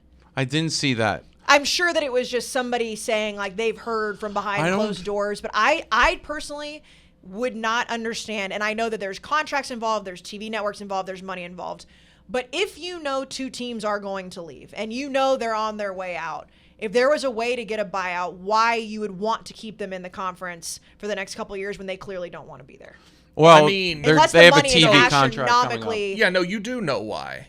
I mean, it's a shit ton of money. Yeah. But if the schools are agreeing to it because they're all going to be making money. So Big 12 has the TV contract, which is they're about to sign. I would assume having Oklahoma and Texas in there for an extra 2 years is the difference between a lot of money. And I mentioned that's why the schools would I don't think they're agreeing to it. I don't think they have a choice. I think that's the bigger thing. Again, this was just, I'm going to find the tweet because I want to be able to read it verbatim. If they could be in the SEC, they'd be in the SEC. They would have left this year. Yeah. They would have been able to go right now. No, yeah, they don't have a choice. I'm going to look this also, up from the Big 12, like Texas with Quinn Ewers, Oklahoma has been really good under Brent Venables. They don't Arch. But Texas could be a national title contender the next 2 years. So and they have easily. They have the Which, again, biggest pains me to say. college football recruit ever coming in terms of publicity. Yeah, no, you keep them every second you possibly can. So, and then you could actually get 3 years. I think they'd have to stay through 2025. Okay, so it says Big 12 Conference Commissioner Brett Yormark revealed both Texas and Oklahoma have formally committed to remain in the Big 12 through the end of 2025. That'd be 3 years. You get Arch, too. You would get 2 years of Arch, theoretically, because Quinn, with how good he's looked, will probably be gone after next year. But in reality, what does formally committed actually mean? Well, it doesn't matter. It's on their contract. Yeah, I think that they'll be in the SEC the second they can. I don't think they have a choice. Does formally committed mean legally committed? That's what I None of this is legally committed. No, they are, though. I mean, they're contractually obligated, yes, but all of this could blow up at any minute. At any minute, and money comes in. The only thing is why I think it's obvious was because they told Texas and Alabama to cancel their game. Well, that was because they weren't going to be able to do the return trips. Like Georgia, like Oklahoma played Georgia next year, and then the return trip was in like 2026 or something. Ah, okay, thank you. That makes sense. So the quote from him said, from the commissioner, they've committed themselves in advance of me getting here, and they've reiterated that commitment. So they'll be here through the duration of the grant of rights. And my relationship with both Texas and Oklahoma is very, very strong. They're full members, and we're looking forward to working with them. That does not scream to me legally binding. They have to stay. All that means nothing. No, but they're gentleman's agreement. They're already legally binded. They've signed a contract with the grant of rights that requires them to stay within the Big 12 until 2025. That's why they're not gone now. But they could. They can't not really. Not really. It would cause hell if they left. Like that's why everybody was talking about the lawsuits, the ACC's grant of rights. Like they had lawyers looking at it and they're like, "This is the most ironclad contract we've ever seen." Then why were we thinking they would leave early? If we've always known that. I don't think any. Buyouts. I think it was just like fans that were thinking that. I don't think anybody really. I think even there was discussion about how much it would cost to buy out for them. Rights. And then with the Big 12, I would assume they're saying right now they're making their next television deal. They're saying, hey, you can have Quinn Ewers for a year and Arch Manning for 2 years, and Oklahoma, which is another national brand. Definitely. So, and then they're going to tell them, hey, guys, like, sorry, you're not leaving. And then I don't even know if they could leave. Like they said, that these contracts are like, it's not like, oh, the contract that you're on at Barstool that you could there's probably a way that you could leave and go work for a competitor. There's non-compete agreements, but there's probably ways around that. There's none of that. There's no no, Oklahoma and Alabama, you wouldn't be allowed, you'd be an independent, I guess. I don't even know what they would do. I feel like there would could potentially be a situation where like the SEC could buy out Big 12 contracts. I don't know if they would want. I don't know if they they would want to. I don't know if they would want to, but I'm saying I think that if there was a situation where they could say, okay, money is no object, we want to get these teams in here earlier, they could do it. The contract isn't between Texas and the Big 12. It's between the Big 12 and Fox. Yeah. So it's like the SEC would have to pay Fox and ESPN, who they don't pay, they pay them. Yeah, again, I'm not a lawyer. If there has been no reason for us to be talking about Texas and OU being in the SEC next year, I feel like then we've just, not just us in general, wasted time if there's just no chance of that happening. I think that there still is a chance. I do think there's no chance of that happening. Apparently not, because the Big 12 commissioner said that today. But I'm saying, why have we spent all this time talking about them going in 2023? Well, we talk about a lot of dumb things if you think about it. Not just us, just in general. No, I know what you're saying. Like, think about all the things we discussed that never happened. I mean, the SEC schedule's out for next year. Yeah. Yeah, I just in a different world, I would love to see the pods happening next year. I know it's not going to, but everybody's been thinking maybe next year. I guess. But we'll I mean, Jack just said it when we were talking about this game that this could be the last time Oklahoma State plays Texas, and but I know. I think now that Big T says that and what you just brought up from the Big 12 commissioner, I think I'm wrong. That happened yesterday too, by the way. So it's like quietly going under the radar. And I think that happens. It also came out yesterday that they're getting very close to a deal with a TV network for their new deal for the Big 12. Yeah, before the Pac-12. I guess it's a race right now, kind of. And you look at UCLA and USC going to the Big 10. I'm sure that's going to happen later than we maybe anticipated to. There's just so much. It really depends on their grant of rights, I would assume. I think they can leave a little bit earlier though. Than Texas and OU. Yeah. It's going to be so weird when all of that happens. What if it happens in the same year? That would be awesome. Again, but if you remember, like, when Nebraska, Colorado, all those schools, it was all like different years. Like I think you 2010, and then you were like the last ones to leave. Missouri and A&M went 2012. 2012, and then Nebraska. Yeah. It was 2010. So, yeah, again, things are happening. Things are moving. Speaking of the SEC, number 24 Mississippi State, number 6 Alabama. Now, if Brandon was here, I don't know. We could shoot him with truth serum, and we could see what he really thinks. He put out a tweet like after the Tennessee game. He was like, "I feel so bad for whoever Alabama has to play next week." I think that kind of sums up how he's viewing this game. I never know what he's doing to placate his audience and like to get ahead of the story versus what he actually thinks. I'm gonna say that if I am a Mississippi State fan, if I'm Mike Leach, if I'm Will Rogers, I am absolutely terrified to play Alabama after losing the way that Alabama did. That also, though, is the brain saying Alabama is Alabama that we've seen recently, and we know they're not, Big T. I wish this game was in Starkville because Alabama is a flawed football team. Yes, they're good, but they are flawed. They're not as good as build. Correct. And Mississippi State's offense is no Tennessee, but they can put up points. 14 years ago? It's been a minute. 2007. God. And it's blowouts more than not. Like, if they can get to 35 points, they have a chance. Which they could do. Will Rogers has put up, like, insane numbers. I get that. The bigger thing with this game to me is that, you look at the reasons. First of all, I think Tennessee was just the better football team. We know that. Obviously, Agreed. I think we're going to agree that probably across the board on that. However, all the mistakes that Alabama has made in these close games, I don't see it happening every single time that they play. I don't see the 17 they penalties. made mistakes against Texas. They are, I think, one of the 3 or 4 most penalized teams in the country. It wasn't just that game. They set a program record, I think, versus you guys. Yeah, number one. I think they're 131 yes. out of all teams in penalty. They have 66 through 6 games. But think about this. 7 games. So, to your point, I get what you're saying because I think we're all stuck in this Alabama world. Yes. But just to counter it, Texas, they messed up against. Yes, and that was without Quinn Ewers. Yeah, but they messed up on offense a lot, too. A ton, yes. Then Bryce Young had to save them because he's amazing. We all know that. We're not denying that, Alabama fans. He's incredible. I mean, he in a loss then, still had almost 500 yards. Arkansas, they messed up in that game and allowed Arkansas to come back. Mm-hmm. And it wasn't all just Milroe. It was the punter. There was a bad snap. They were not thinking properly on special teams for the onside kick.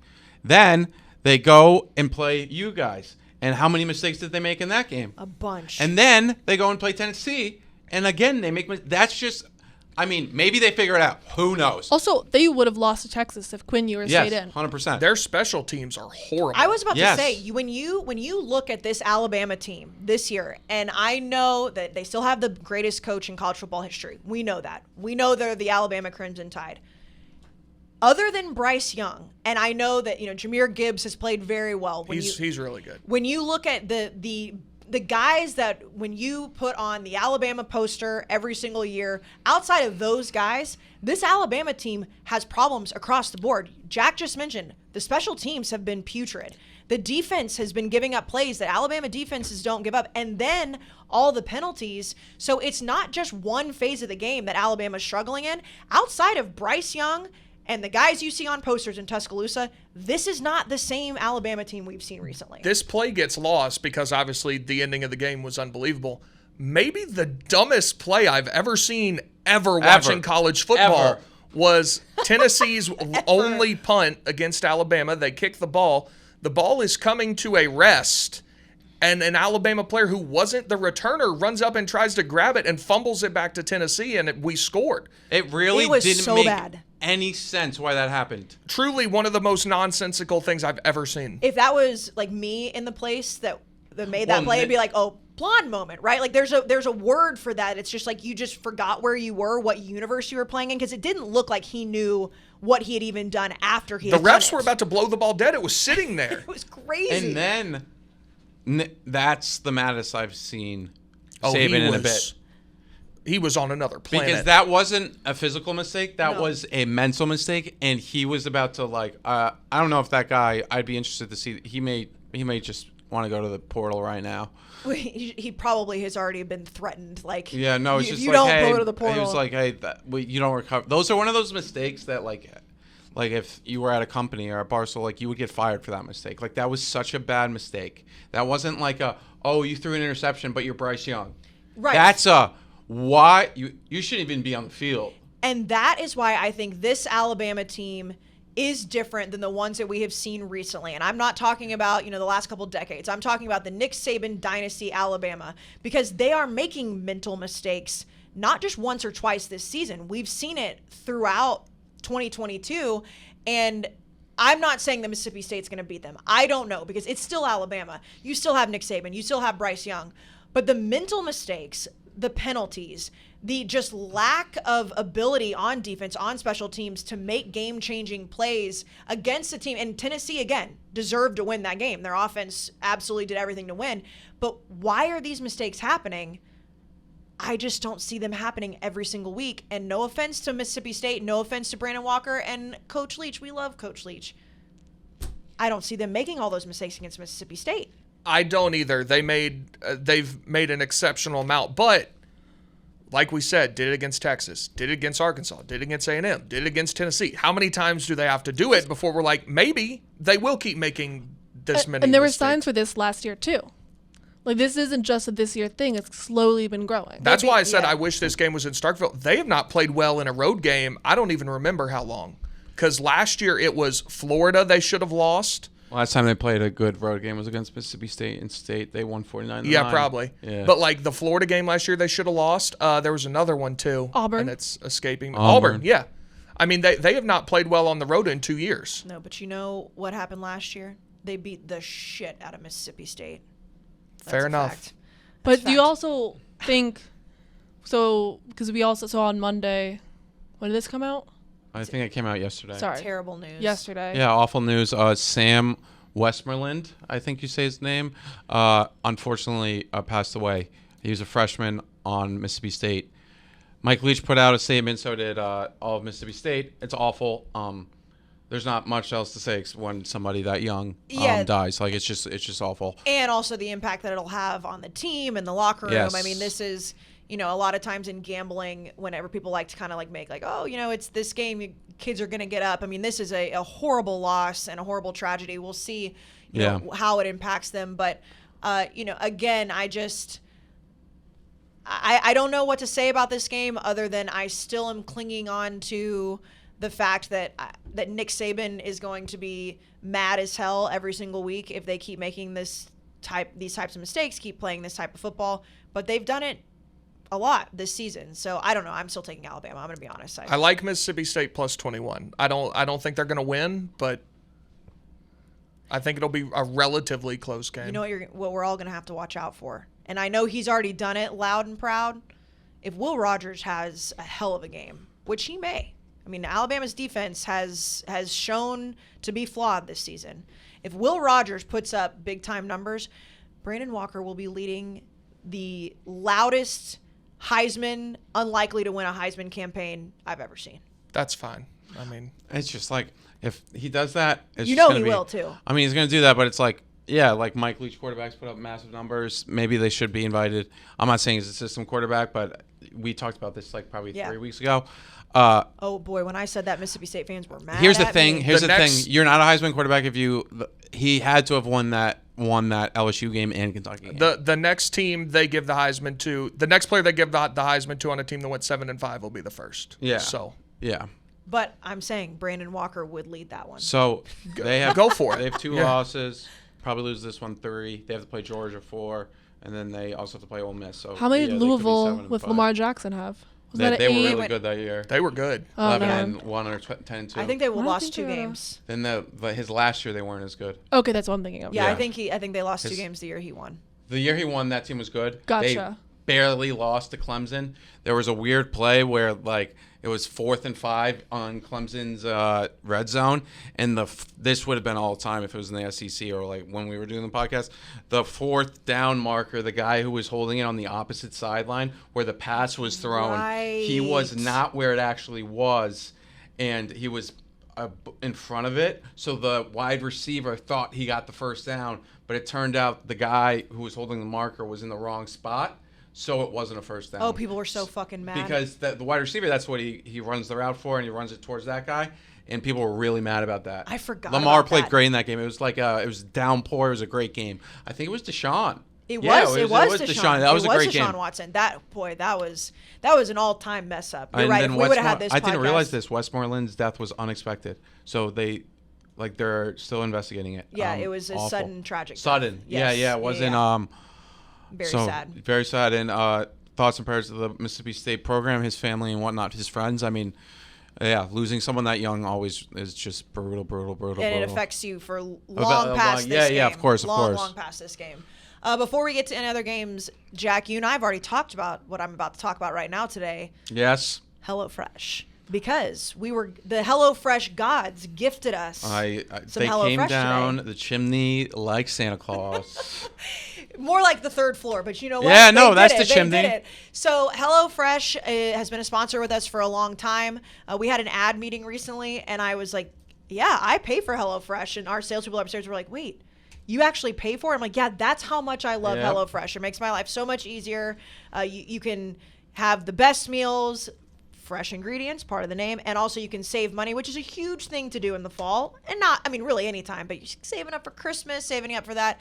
HelloFresh right now is the best thing to do because you can, Big T, I don't know if I've ever said this to you. I say this every time there's somebody else in here. You know, if you're trying to impress anybody, what I love to do is, who's not? You go get some HelloFresh, you subscribe to it. We're going to give you some money off. We're going to give you a lot of money off. What you do is you make the meals, but then you throw the ingredient card away because it's so easy to do. It's like the easiest thing in the world, but the meals are so delicious that they think you're a gourmet cook. But in reality, it's just HelloFresh. He has I think a year-long girlfriend now or a little bit longer. She would know you didn't make that. She would. Yeah, she would. Damn. She would for sure. Damn. Well. But for anyone out there looking there, that's true. You probably got to do that at the beginning of the relationship because if all of a sudden you're making like gourmet meals from HelloFresh and saying like, look what I learned, that like, what are you talking about? However, if you're out there and you want to try to trick somebody, I do think this is the best way to do it. But even if you're not trying to trick somebody, you can still have the best meals. They have all the different options, 2 servings, 4 servings. They have keto, they have carb friendly, they have gourmet, they have it all. And right now, Jack, we're giving off a lot of money, as we normally do with HelloFresh. Yes. If you go to HelloFresh.com/Walker65 and use the code, very important, you have to go to that URL and use the code Walker65, you get 65% off plus free shipping. That 65% is a lot. Massive. considerably more than half, some would say. Yes, 100%. 65% off at HelloFresh.com/Walker65. That's Walker65, HelloFresh.com/Walker65. And I would like to say this because the seasons are changing. Regardless of where you are in the country, it's getting a little cooler. They change their menu. Yep. They go with the flow. They go with the seasons. They have tons of fall choices right now, and you can always swap proteins and sides. You can upgrade.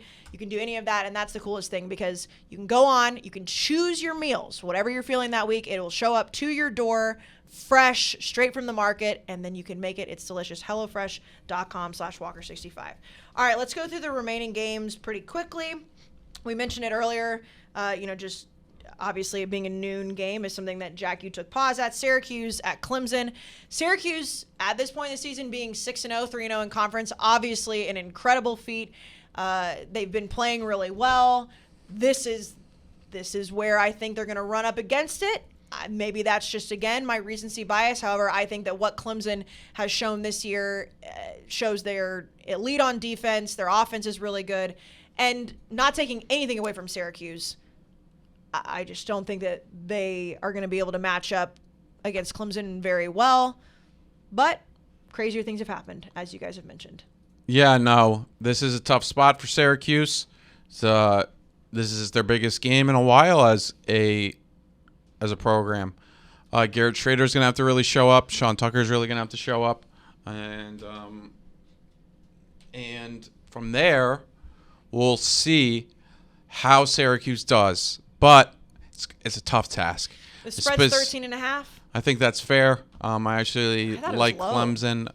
I think it's fair. Syracuse isn't bad. I would have said like 17.5. It does feel like this is where the train stops. They've had some lucky wins, without a doubt. The Purdue win was very lucky. And then also the win against... They could have lost to Virginia. No, they were up, but then they blew it. Actually, Virginia took the lead against them, so you're right. And that game was, 22-20. NC State, they had a good performance against NC State, although it was mostly their backups. I think this may be a time that Clemson reminds everyone we're the alpha dog. This is a big game for Clemson as well, and the ACC as a whole. So, yeah, we'll see, but I would be surprised if Syracuse pulls off this one. If they do, man, then the playoff picture comes a little bit more clear, and there's chaos. If Syracuse wins this, it's like they're in the playoff discussion as well. They have a lot of tough games remaining as well. I feel like, right now it is the Syracuse, like, it's kind of cute. They're 6-0, which is not a fair thing to say, but it is. It's like, okay, it's cute. You guys are 6-0, but you're about to run up against Clemson. This is a game, I think, that is really important for DJ. Not that he has to prove anything, that he's obviously proven that he's a much better quarterback than people gave him credit for in the offseason.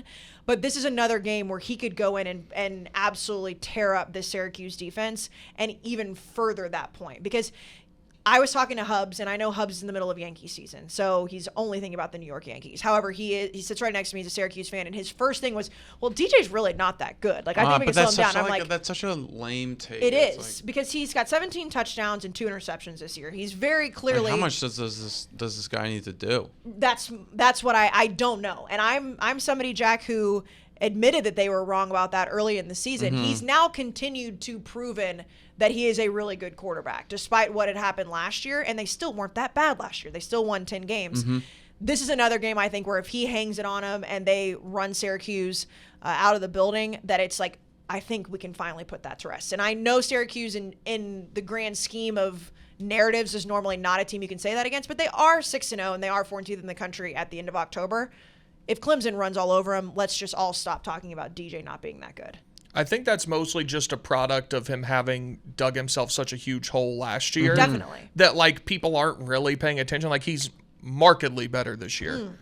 So I think now, like you said, if they win this game by a lot, he throws for 5 touchdowns, then people will maybe finally realize, hey, he's pretty good. You would but think. I think people are just thinking of last year, wow, he sucked. He probably still sucks.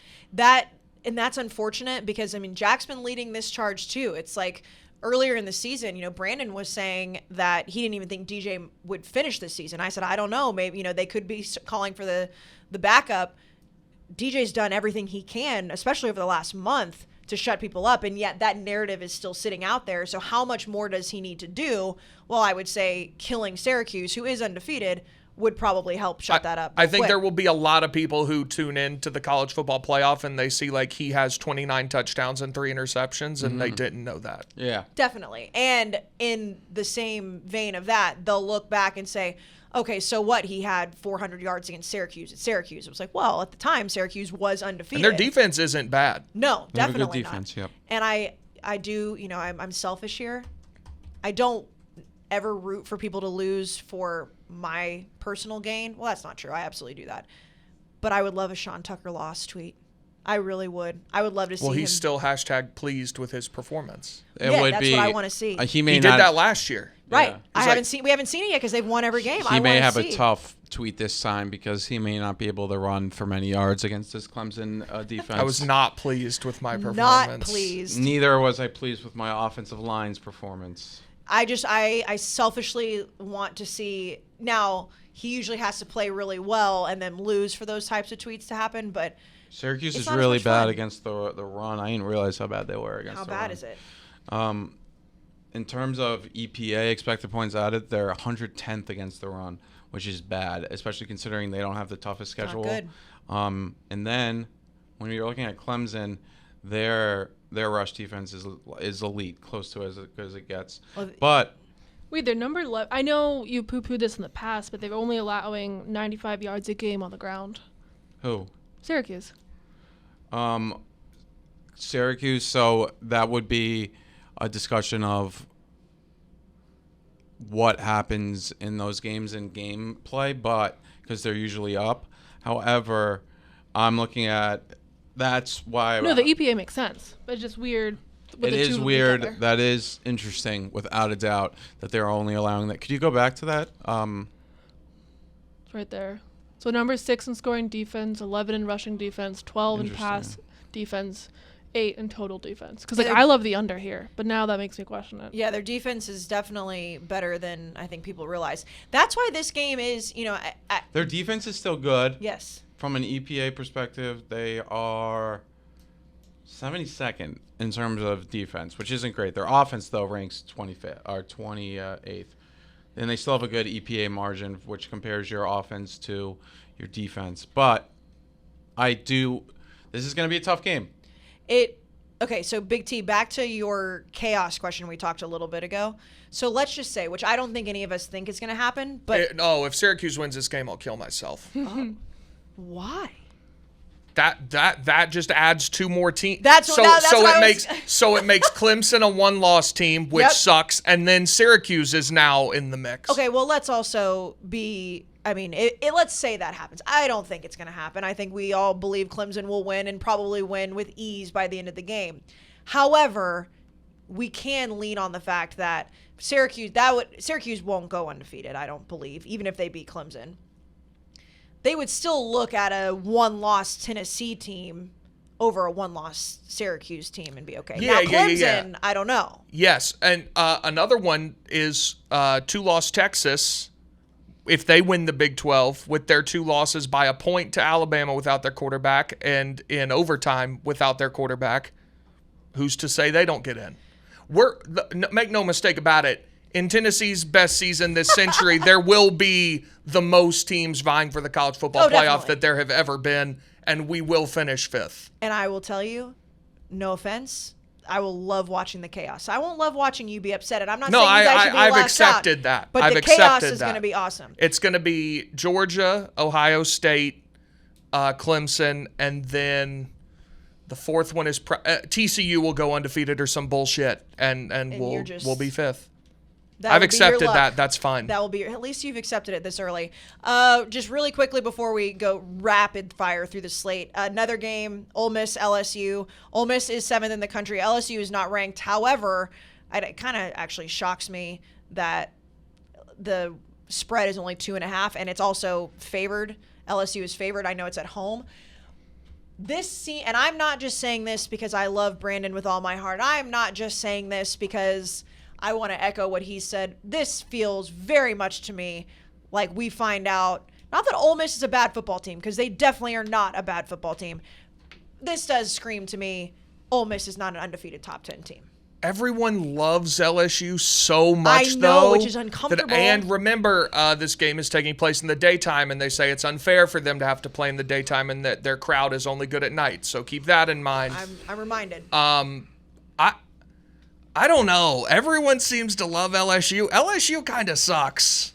Yeah, but LSU... So, okay, yes, they do kind of suck, and clearly you guys exposed them for how much they suck, because their loss to Florida State was like, all right, crazy. That was a crazy game. Yeah. One of the best games all season, which will probably hold up through the rest of the season. But Ole Miss has given up so many points to teams that have no business scoring points the way they do. Auburn being last week. I mean, that was was embarrassing. That was absolutely atrocious. I mean, Auburn scored 34 points. I know the final score was 48-34, but they gave up 28 to Vanderbilt. You know, the game against Kentucky came down to it was 3 points, 22-19. They gave up 27 to Tulsa. And they gave up 0 to Georgia Tech, but that was also before Georgia Tech fired their coach. So it was before Georgia Tech's going to go to a bowl game. But yeah, and they looked like the worst team in the country. Right. All they need to do is fire their coach, turns out. So I think this game will be close. I think that, Jackson Dart has played well. I know LSU kind of sucks, and I agree with you.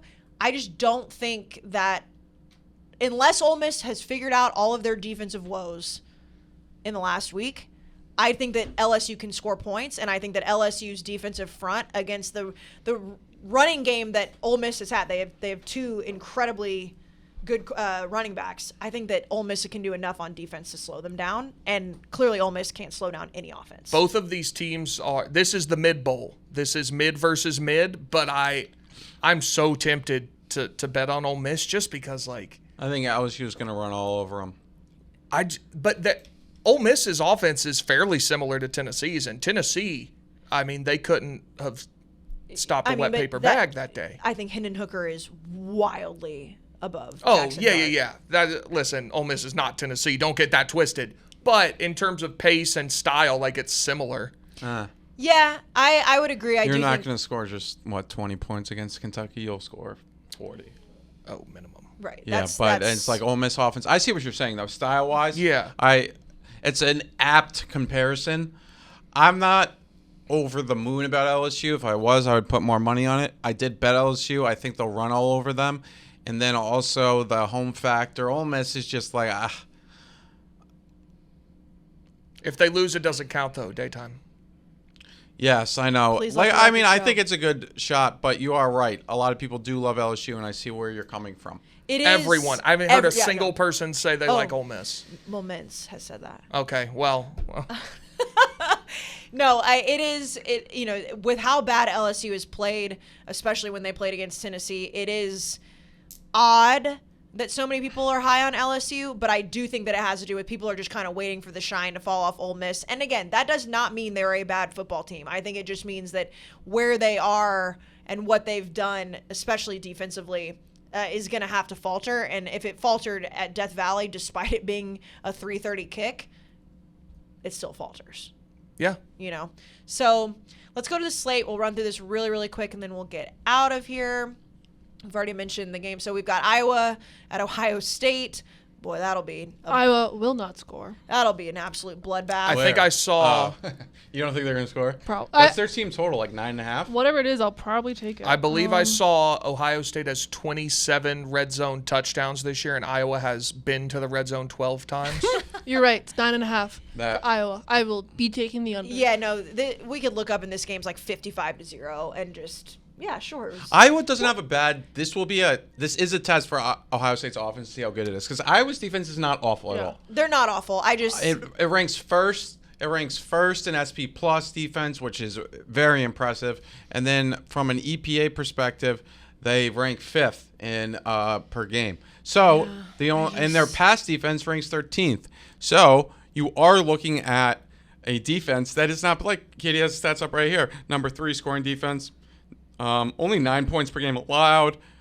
So if we can see Ohio State light up the number 3 pass defense, there's an issue up north. And also the the bye week for Ohio State. They've just been sitting around. It's like last week, C.J. Stroud was watching guys like Hendon Hooker and Bryce Young took the L, but still kind of take the rise in the ranks of the Heisman. Bryce Young's the only reason that game was close. Yeah, no. He's if we played Jalen Milroe, we legit might have beaten them by like 28 points. Sir, it would have been no. a The bloodbath. 21-7 start would have just kept going. It was 28-10. Yeah. I mean, we would have run Willie them quit. out of there. The video of Willie is unreal of him quitting when it's 21-7. He says 5-star, like I'm a 5-star, and then he tells Saban to recruit some real football players. His daughter commented on it on our Instagram post. Oh, really? And I was like, yeah, go tell your pops to go recruit some quote-unquote real football players. I love it. The social media Willie's something. I think that Ohio State's going to kill Iowa. Yeah. I think it's going to be just a disgusting 29-point spread. You think they'll cover that? Yes, I do. Okay. Yes, I do. I've run up against this in the past with Ohio State fans. I will actually be disappointed if Ohio State doesn't cover this. And I know Iowa has a good defense, but Ohio State is so good on offense, and obviously their defense has taken the step that it absolutely needed to.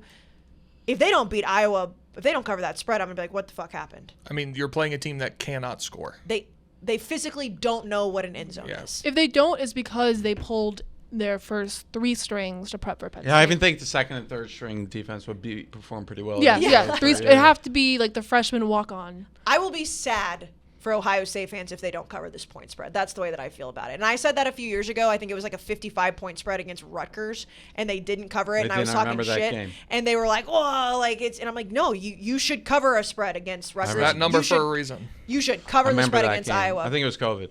Yeah, I think it was too. Yeah. Boy, Ohio State fans were mad at me. I was like, you guys. I remember that. They were really mad at you. And I was like, I said you were going to cover 55 points. I feel like it's pretty good. You guys are playing UT Martin, Big T. Just one quick note on that. Whoever scheduled that game is a hero. The week after Alabama, if we were playing like Kentucky this week, I'd be terrified. You know what? When I was looking at the ranked matchups for the prep for the college football show, and I saw, Tennessee, and then I saw it was UT Martin. I was like, damn, that's really lucky for Tennessee. Oh, that's incredible. Sucks for college football fans as a whole, because it's like I'd like to see what Tennessee could do after beating Alabama, but we'll do some. We'll beat them 70-0. November 5th is going to be the game. Yeah. Oh, definitely. I'm talking about this week. November 5th. It's going to be, and I believe that's the first college football playoff rankings. Yes. So could be 1 versus 2. That could be shaping up to be like game of the century status build. It won't be, but like it is game of the decade at least. That's a massive game. We got to beat Kentucky first. Yeah, and UT Martin. Yes, UT Martin. All our focus is on the Skyhawks. Got to go 1-0. We've already talked about Syracuse, Clemson. You've got Cincinnati, SMU. Decent game. Cincinnati's sneaking back in there, being ranked. Yeah, they've been really good since they lost to Arkansas. Yeah. Cincinnati losing to I bet SMU in this game, but that's more a spot situation. But. Yeah, I mean, that's the ESPN 12 o'clock game. You've got Kansas at Baylor, which I know that, Kansas is not the Kansas that we wanted them to be, or at least I didn't. Baylor, though, we all said they were going to be the most. Should be interesting. This is an interesting game. It's the most disappointing team, but it still is. I mean, Baylor 3-3, Kansas 5-2. If Baylor runs through Kansas here, then Baylor's going to be heard from for the rest of the year. They still have to play Texas. Mm-hmm. They still have to play TCU. So Baylor could definitely play the role of I'm going to fuck shit up. I mean, they're out of the conversation for the Big 12. They still have to play Oklahoma. Look at all these teams they still have to play. They have so much in front of them that they could mess up for another team. The fact they have 3 losses at this point really shows us that we were right about the disappointing. We were so right. Again, and Kansas could get back on track. You've got, let's see, Indiana, Rutgers. That's a big one for TJ. That's a I know. Houston, so Navy, Duke, Miami. Which again, Miami is just so disappointing. The UNC Loser Bowl. That is. Yeah, that is the UNC Loser Bowl. All right, Jack. You mentioned Notre Dame earlier. Could they lose to UNLV? No, that would be. Could they do it, Jack? UNLV's bad, man. Like they're not like. They've won some games earlier in the year. They beat New Mexico and Utah State in North Texas. But UNLV, I've watched them the past 2 weeks because I bet against them. They are bad, man. They just can't move the ball. Notre Dame should really kill them. Yes, they absolutely should. It was more of just like, I know what you're saying. How bad are they, Jack? Okay, then we've got the Ole Miss LSU game, UCLA Oregon. Wow, 3:30 slate. Yes, stacked. It is stacked. Boston College, Wake Forest. Which Forest. sucks because this is in the middle of the UFC pay-per-view card. Oh, damn. Sorry for your bad luck. Biggest. Yeah, I know. Life's really hard for me. It really is. UFC. By the way, before the 3:30 slate, you'll be tuning into the Barstool College Football Show. Yes, at 12:30 local in Baton Rouge. So it'll be 1:30 Eastern. It's going to be insane. I can tell you that. I still haven't posted the clip of you talking about Central Time Zones from last episode. I'm going to post it right after this. I forgot about that. It's funny. It's like I don't care. It's not like ditzy. It's like funny. But yeah, UFC has like the best pay-per-view card ever this weekend. But luckily at Barstool they afford us multiple TVs in the office. So. Yes, they do. There are more than one TV inside this office. Texas, Oklahoma State. You've got Memphis, Tulane.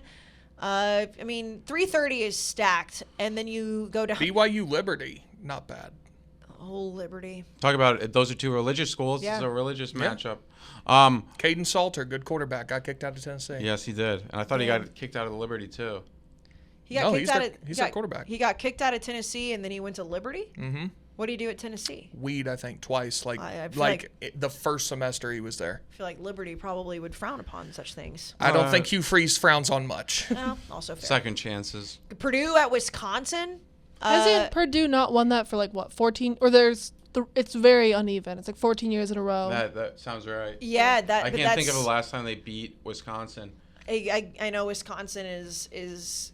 It would be tough for them to win that division. A lot of random shit would have to happen, but still, they're not completely out of it. 15 years in a row, Wisconsin's won that game. Wow. Northwestern Maryland. The only reason I look at that Maryland, I don't think Talia's playing. I think he's still hurt. He was on the depth chart. He's looking like he's still practicing. It was probably game time decision. That's good. It's also Northwestern. He doesn't need to play. Yeah, also fair. Maybe I think they could sneaky lose. Actually, their backup's pretty good. Franklin something? Maryland's backup? Yeah, I forgot his name, but he's I think he's from the Virginia area. He's pretty good. That's 14, so that's. I feel like. Hey man, Holinsky's been playing football for 25 years. It feels like. Billy Edwards Jr. He's not bad. He can run the ball. That's such a good quarterback name. That is a quarterback name. Oh my god, that's like a Friday Night Lights type of name. Billy, yeah. Billy Edwards Jr. Vanderbilt at Missouri, an absolute barn burner there. Arizona State, Stanford. Gross. Oh, so gross. Arizona State, Stanford. Nobody can watch it. It's on the Pac-12 Hawaii network. Colorado State game. I hate to take a ricochet shot, but which is worse, this game or last year's UConn Vanderbilt? What the fuck? I apologize in UConn advance. Vandy was the best First of all, game. it was it was awesome. At the end of Secondly, you could get tickets for $1. Yeah. It was like such a meme that it was actually awesome. And it turned out to be a good game. I bought tickets for multiple people to go to the right, game. You did. Not that many people went. I was so mad. But it was a very funny thing. And that game was like, this game's going to stink because it's a total of 47, which, by the way, I love the under, and it's going to be like 17 or 14. Is that your game of the week? My game of the week is that. I also like Hawaii plus the points in this. I think Hawaii will just run the ball. Colorado State's offense is so bad. And Hawaii actually has a decent... Also, we say the word Hawaii wrong? It's like Hawaii. It's Hawaii. Yeah, you're supposed to no, say it again? Hawaii. Yeah. It's like ai. Yeah. Anyways, I just thought... I was watching the end of Hawaii, and Nevada, and they kept saying Hawaii. If you, and again, and this goes for me as well, if I was walking around saying Hawaii that way, people would look at me like I was a douchebag. I know what you're saying. I think it might be like culturally insensitive. Like it'd be like, okay, you'd get canceled. Really, you've been to Maui like once, okay, just call it Hawaii. Yeah, like Becky came back from Hawaii like for the first time and then just started saying Hawaii. With my puka shells and I smell like pineapple and I'm just straight up calling it Hawaii or however you say it. I even sound like an asshole saying it. Okay, so the night slate, we talked about Mississippi State, Alabama. Boise State Air Force is actually a pretty big game for the Mountain West. Yes, it is. Also, we have a whiteout this week. Yep. Penn State, Minnesota. And there's a decent chance that neither starting quarterback will be playing. Not decent, but there is a chance. Because they're both game time decisions. Sean Clifford resting up for the Ohio State beatdown they're going to take next week or what? Well, you went out last week injured.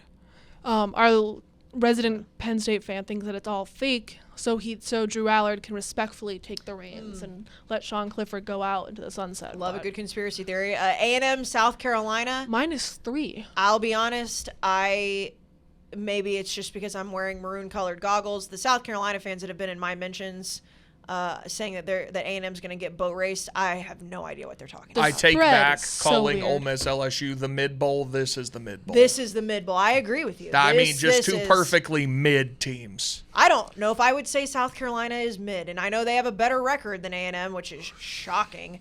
But I mean, Haynes King versus Spencer Rattler in the year of our Lord 2022.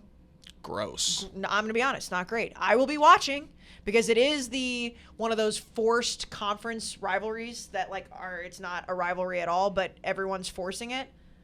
No one cares about this game unless you're South Carolina or an Aggie. Everyone else in the conference has to play those just so they can play Tennessee, Alabama, and Auburn, Georgia. If you are, so everyone else has to have one. Yes, if you are an Aggie or a Gamecock fan, you'll be watching this game. Outside of that, I would doubt anyone is tuning in. The line is so small, makes me almost I'm on South Carolina.